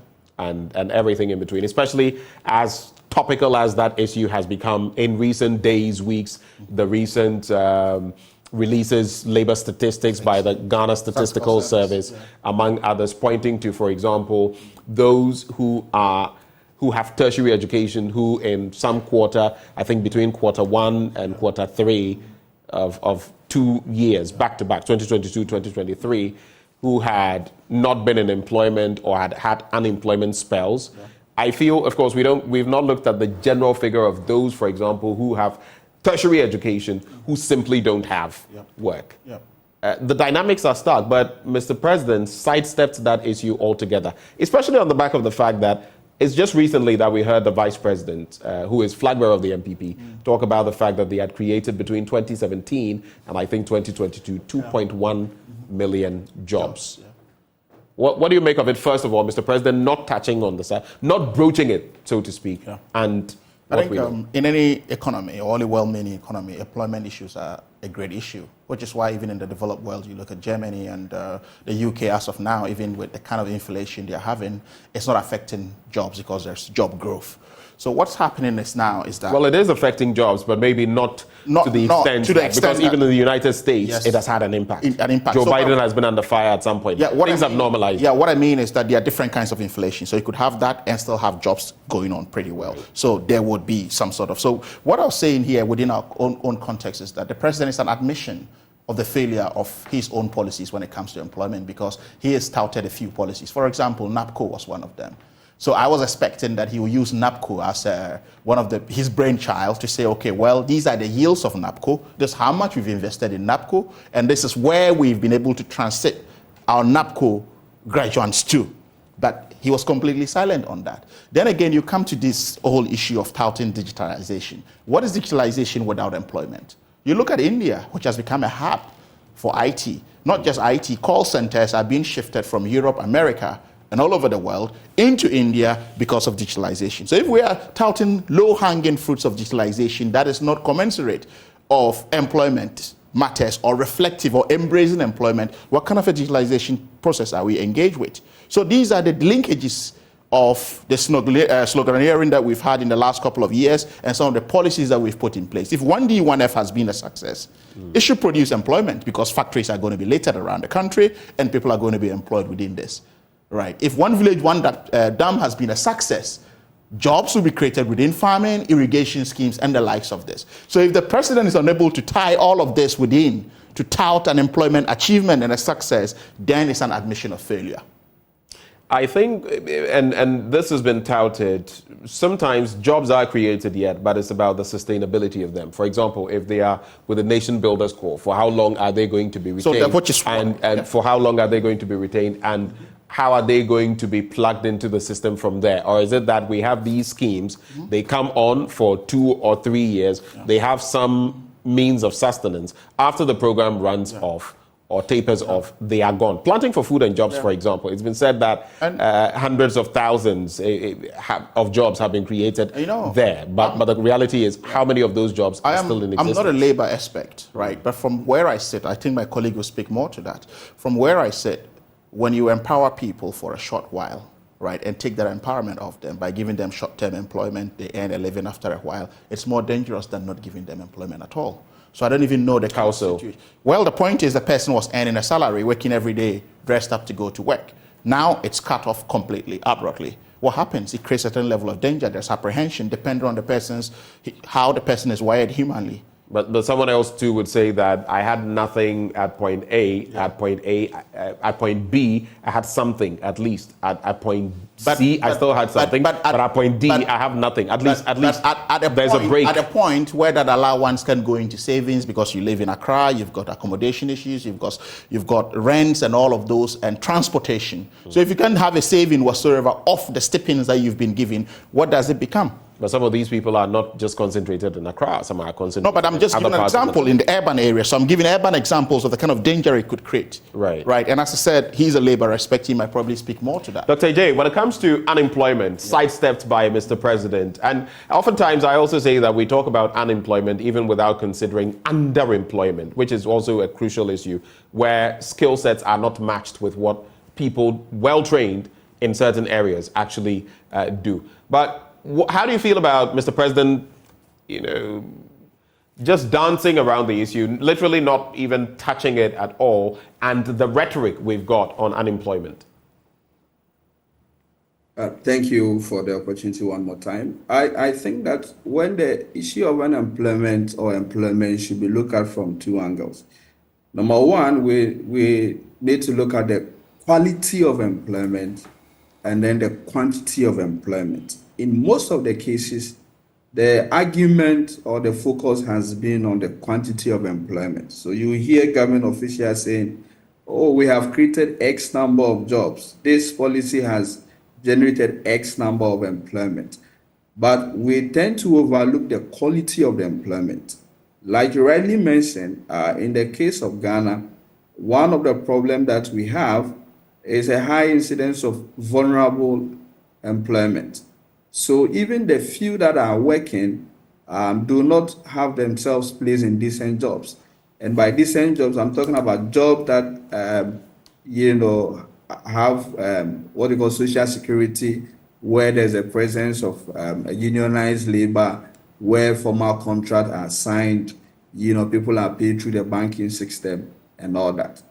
Because of the high informality of, our economy, we see most people who are unable to find jobs within the mainstream formal sector resorting to vulnerable jobs because the argument is that they will say half a loaf is better than none. So I think that the argument should tend towards more to the quality of employment that we offer. Another point that I want to mention is the fact that unemployment is a security threat. You will notice that in recent times, there's a mass exodus of especially young people seeking for greener pastures. And that is because, the ILO has projected that in the few years to come, there's going to be what's called a youth bounce. In Ghana, for instance, we have a highly youthful population. So if you have a high percentage of your populace who are idle, who are unemployed, what is going to happen is that one day they are going to rise up and revolt against the system. And that is why I felt that the president should have dedicated ample time in addressing this matter. Let me, however, add that I saw something in the SONA where the president spoke about a policy by SNIT, what they call the seed policy. So the seed policy is a self-employed enrollment drive, where in an attempt to reduce the extent of vulnerability, SNIT is encouraging self-employed individuals to enroll on the SNIT system as a way of cushioning them. This, I feel, is a step in the right direction as a form of social protection, but more needs to be done. My colleague in the studio mentioned the fact that in previous reports of SUNES, the president has highlighted on NAPCO and other youth intervention programs. Our expectation was that some highlight of the success story these interventions would have been given. We can also say that, well, this is not a final report or verdict or account of stewardship by the president. So maybe at the end of his final stewardship, he may want to give us a success story. But given the fact that GSS has released a damning report that 2 out of 3 people are unemployed, we would have wished that government issues practical measures to mitigate the problem. So all in all, I think that the focus should not only be on how many people are employed, but we should be interested in what kind of jobs they are doing and where they are moving from within the labor market. Gentlemen, we have about 4 minutes to go. I'm going to distribute that among you, 2 minutes apiece. Two questions. One, Ken Ofori-Atta as, and of course this is an extension. Ken Ofori-Atta as, special advisor, investment envoy, and all of that. I spoke to Kwame Pianim, and he made mention of the fact that, the same person who was in the midst of this, how is he going to advise on what? That was the point. But now it's been confirmed. What do you make of that? And secondly, this piece in the speech, I want to know how you understand it. There is no ambiguity about where the buck stops. When it comes to responsibility for what happens in the government, it stops with the president. He or she has ultimate responsibility. It would be an unwise president that would pretend to have all the answers and refuse the advice of his officials. But the fact remains that the president holds the executive power. Some have attributed this to Bawumia, the mates driver situation, and whether indeed the president has not listened to Bawumia. Two quick ones, 2 minutes and less. I think I'll take the last one. So I think that was more of a political statement, if you infer from what he's trying to say. Meaning what? What's your understanding? To insulate his vice president, who is now become leader of his party. Obviously, that's what it is, to say that he did not have any responsibility. Anything that's gone wrong, put it on me because I'm walking away, I'm going home. But in another breath, it would be an unwise president that would pretend to have all the answers and refuse the advice of his officials. He's saying he did accept the... It tells you how confused the statement is, or how confusing he's trying to protect. So that's a struggle in trying to insulate. So what happens is that, but what he's failing in making this statement, he makes several inferences to constitutional issues. But there's something called, executive responsibility. Right. And executive responsibility is not individualized on the president. Right. What does the Constitution say about our executive? Our executive does not just only single out the president. Right. It's a team. So if he's unable to say that we are taking executive responsibility and he's singling himself out simply because he's walking home and want to insulate his vice president, then I think that's a bit disingenuous to have come from a president. Okay. On the second point? On the second point, very interesting, right? We were all not expecting this. For me, from a finance perspective and a governance perspective and an economic perspective and running an economy within an international space, I think that it's an elevation. So he's created a super ministry, right, at the presidency. You can check the letter that appoints him. I have seen the letter. You could see who is referenced or who is CC'd in that letter, right? Then it tells you the kind of power that has been given to him, which is above that of the minister or the current sitting minister. So for me, already the minister's powers has been usurped. And from where Dr. Amin Adams' wings are being clipped, and he's been put there as a caretaker minister rather than as a minister to do what he ought to do. In any case, what has put us here? It is the capital markets that has put us here. So if the very man who's pretended over the capital markets, where he has had a spree or a bond spree, that's left us here into a debt domestic exchange internationally and both domestic, you're elevating him to an advisory capacity. I think that is also a spite on the citizenry, because everyone, or even his own party, when 80 MPs came, right, asking that he should go home. Right, you rather had a reshuffle, you elevate him, and you put a caretaker minister at the finance. But does it make economic sense? I'm looking though at the CCs. The CCs, what are they? Secretaries to the President, Nana Santi Bediatu. Yes. Secretaries to the Vice President, I believe that's Augustine Blake, and the Chief Director, Jubilee House. That's how you know it. Right. But I mean, what does that point to? So what points is that there's a super ministry at the presidency that has not. Does it make international economic sense? Does this apply to other jurisdictions? Are we doing anything wrong in doing? No, we're not doing that. A president can appoint anyone as an advisor. Right. So it's not about what is being wrong. It's about the persona that's being put there and the arrangement that's being made. All right. Thank you. That's the only problem. Dr. Ajay, what is your take on these two matters? Well, let me start with Ken Ofori-Atta's appointment. I think that it ties in with the second point about the president saying the buck stops on him. So, he has the mandate to appoint and fire, but this was least expected, given the fact that a lot of hue and cry was made from his own party people to sidestep the finance minister. Many were thinking that he was going to hang his boot, but here he resurfaces. We don't know the intent behind his appointment. We can only give the president the benefit of the doubt. But I feel that this is not encouraging enough for many Ghanaians who felt that the reshuffling was just a mere charade, putting one square peg in another round hole. I feel that For me, it was unwarranted, but the buck stops with the president. Let's give him the benefit of the doubt and hope that it will yield a result. Gentlemen, thank you so much for joining the conversation. Dr. Prince Ajay, you just heard him. He's a labor economist at the University of Ghana. We also had Dr. Sharif Mahmoud Khalid, Associate Professor in Accounting and Finance, join the conversation as well. Thank you for coming. Thank you. And thank you for engaging us. Right, Stay with us. We still have a lot coming your way right here on the AM Show. We'll be right back.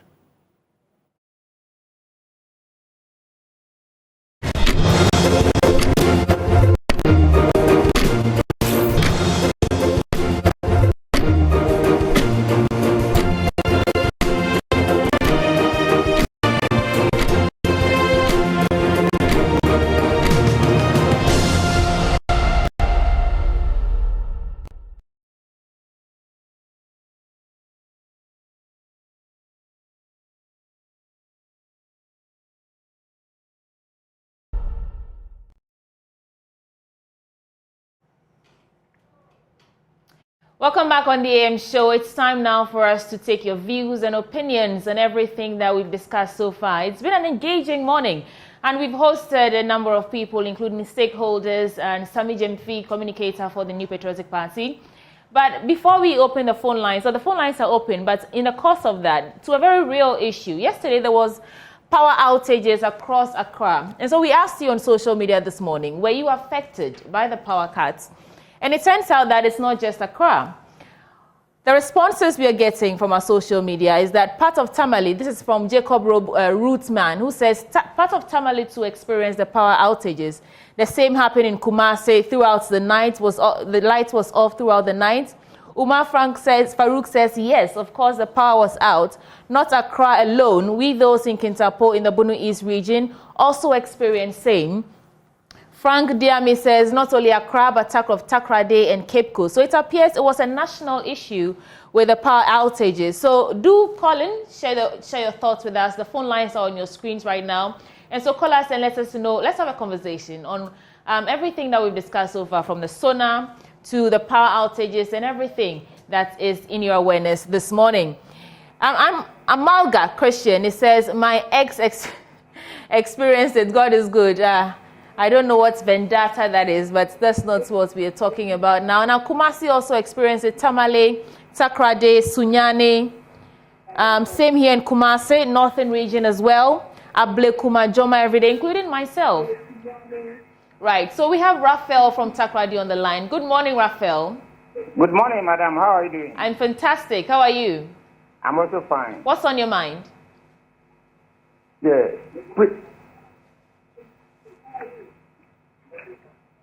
Hi, Raphael. Yeah, madam, it's like I want to touch on the State of the Nation address. Go ahead.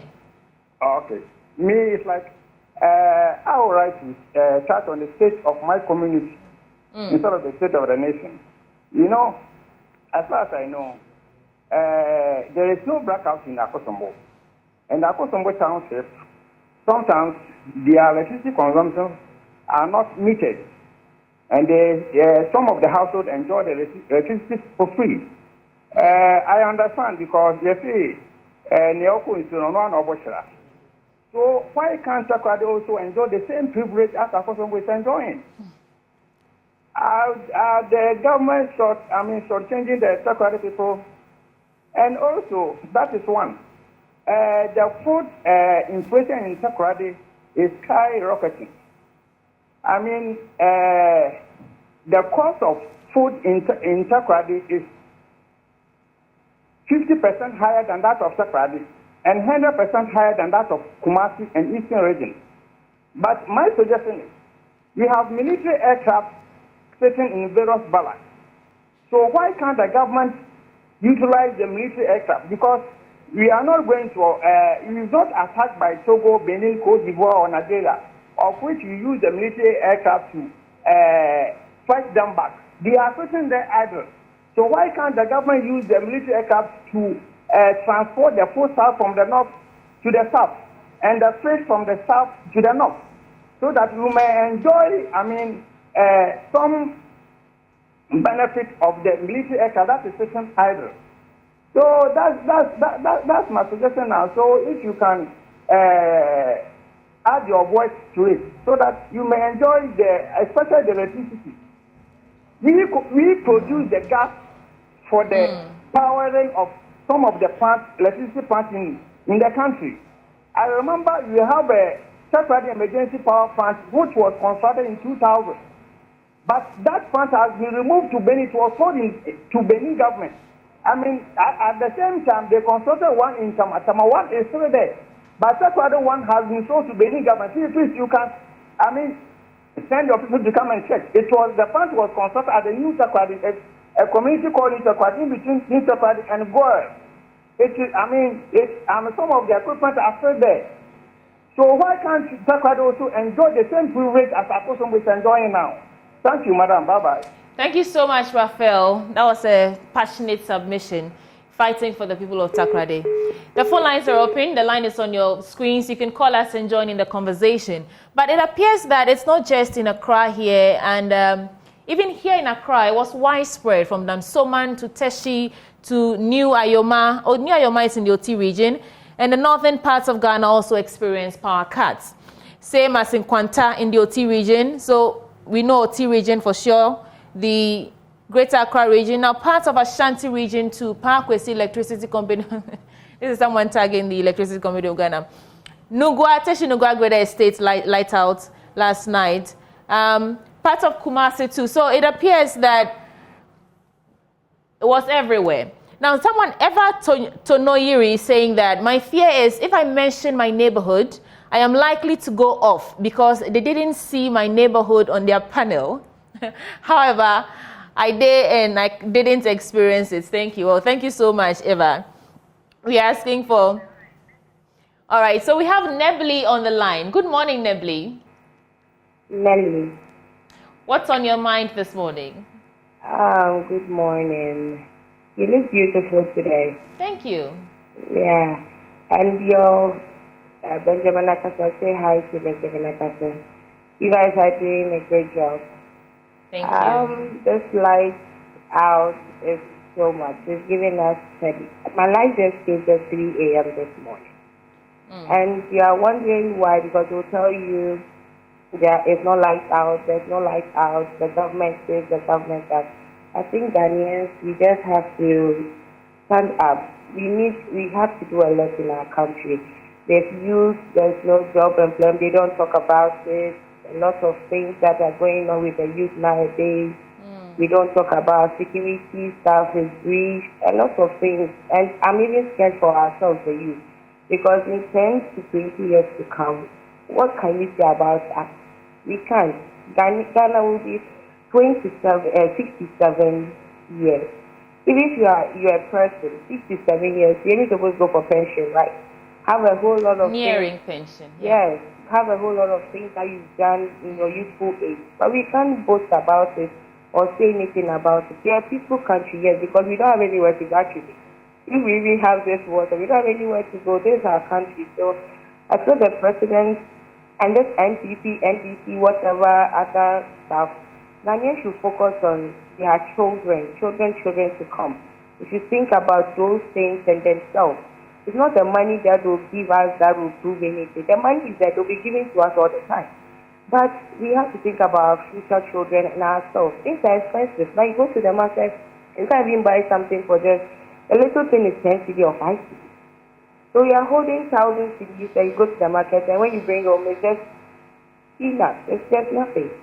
So government should do a lot of things, and join you. Big up to you guys. And I love AM shows too. You guys do well a lot. Thank you so much. I'm sure most of our listeners and viewers will share your sentiments, because in as much as our leaders are giving us figures on inflation and all that, it's not reflecting in our pockets. Inflation is in your pockets. If the economy is doing well, it should reflect in our pockets. Right. So Eben is saying the work of Jack Toronto, you go over us all, things fall apart. Well, that is from Chinua, making a reference to Chinua Achebe's book, All Things Fall Apart. I was at a Jumaku yesterday, and I experienced it too. I think it was almost everywhere. Yeah, Isaac Nitete, I think it was everywhere too. Yet your president is saying he has managed to keep the lights on. The lady is saying, Orlando Newman says, same here at Inkunkrantumi. Okay. Mensa Isaac said, I hope our neighbors is not here or we die finish. The whole Shai Osudoku. So everywhere in Accra, across the country, breadth of the country, experience power cuts. We have a caller from Tamale. Good morning. Good morning. How are you feeling? I'm good. I hope you're also good. I'm great, thank you. Share your thoughts with me. Yeah. It's just about our nation right now. It's so unfortunate. It's so unfortunate. As of now, we are just not having any hope. Every day you wake up to, I don't know, you feel so scared. I don't know what the future really holds or how, like, you don't think there's a dream for this country for now. So some of us are even thinking of also leaving the country. Even if it is by foot, we will do that. So that unless we can all go and then leave the old people here, because that's what the government is probably doing. Or I'll say all politicians. They are not helping us in any way. They are not just helping us in any way. We are getting tired. We the youth are getting tired of this country. It's so annoying. This country is so annoying. Sometimes it's unfortunate, but like, we are Ghanaians. I trust me, if I were to come back again, I don't think I wouldn't choose anywhere closer to Africa. I'm telling you, we wish it was a choice to be made. It's rather unfortunate on our part. So thank you. But please let this get to the politicians. That they are all, and all of us are on a time bomb. It's so annoying. We can't take it anymore. This is so annoying, please. Thank you very much. Thank you. I think it's time the youth of the nation hold our leaders accountable. So the people who are saying they will not vote because they do not see any... Are you still on the line? Right. I think that we should actually discharge our civic duties. These leaders are people we put there in that place. And so if they're not doing things that, benefit us, we have the power, the krokromoti power to move them away. So come out and vote. It is after all election year. So let's exercise our franchise. So that's it. We'll pick one last caller and then we'll wrap up for today's show. Evans is also saying partial doomsday. The government is saying it is not doomsday. Yesterday, President Akufo-Addo says we will not experience doomsday for 7 years. We live to see. That's all I can say on that topic. So Mohammed Husseini Haruna is saying, even in Tamale as well. Angelina Donko is saying, in parts of Insawam. A Kugri is saying Kintampo, Navrongo, some parts of Tamale, Talon, Garu in the Upper East region. Exactly what is happening with this electricity issue. Maxwell from Tumu. Osman. Good morning, Osman.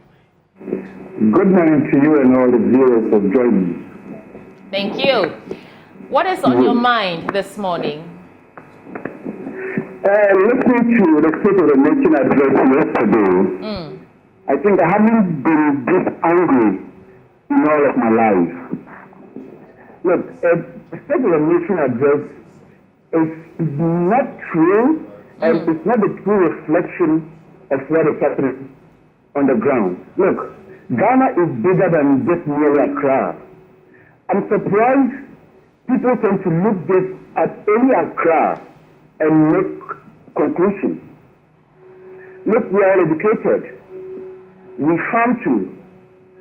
Even when you feel like let's use part of our time to produce, if you have to go into the cost of production, for example, maize, as compared to the cost or the price of a bag of maize, my sister, as I speak, I'm just looking for somebody to even buy me. That hasn't been the case before. And not just to do politics.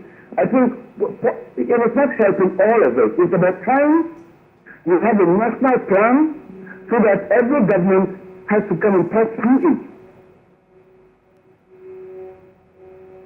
I'm just sad. I'm sad. Thank you. Thank you. He's lost his words. He's very passionate about that. But that's the last caller, and that's how we're wrapping up for the AM show. But I want to say good morning to a few friends of mine. Good morning to Nana Bayin, Dennis of Star Assurance, Nadede Boche, Ghana's most beautiful 2020. And good morning to Francis Ontoyin.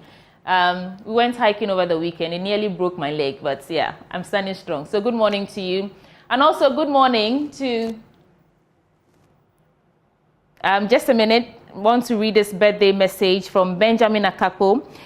Happy birthday to Daniel Kofi Opoku, CEO of Kofi Dani Civil Works.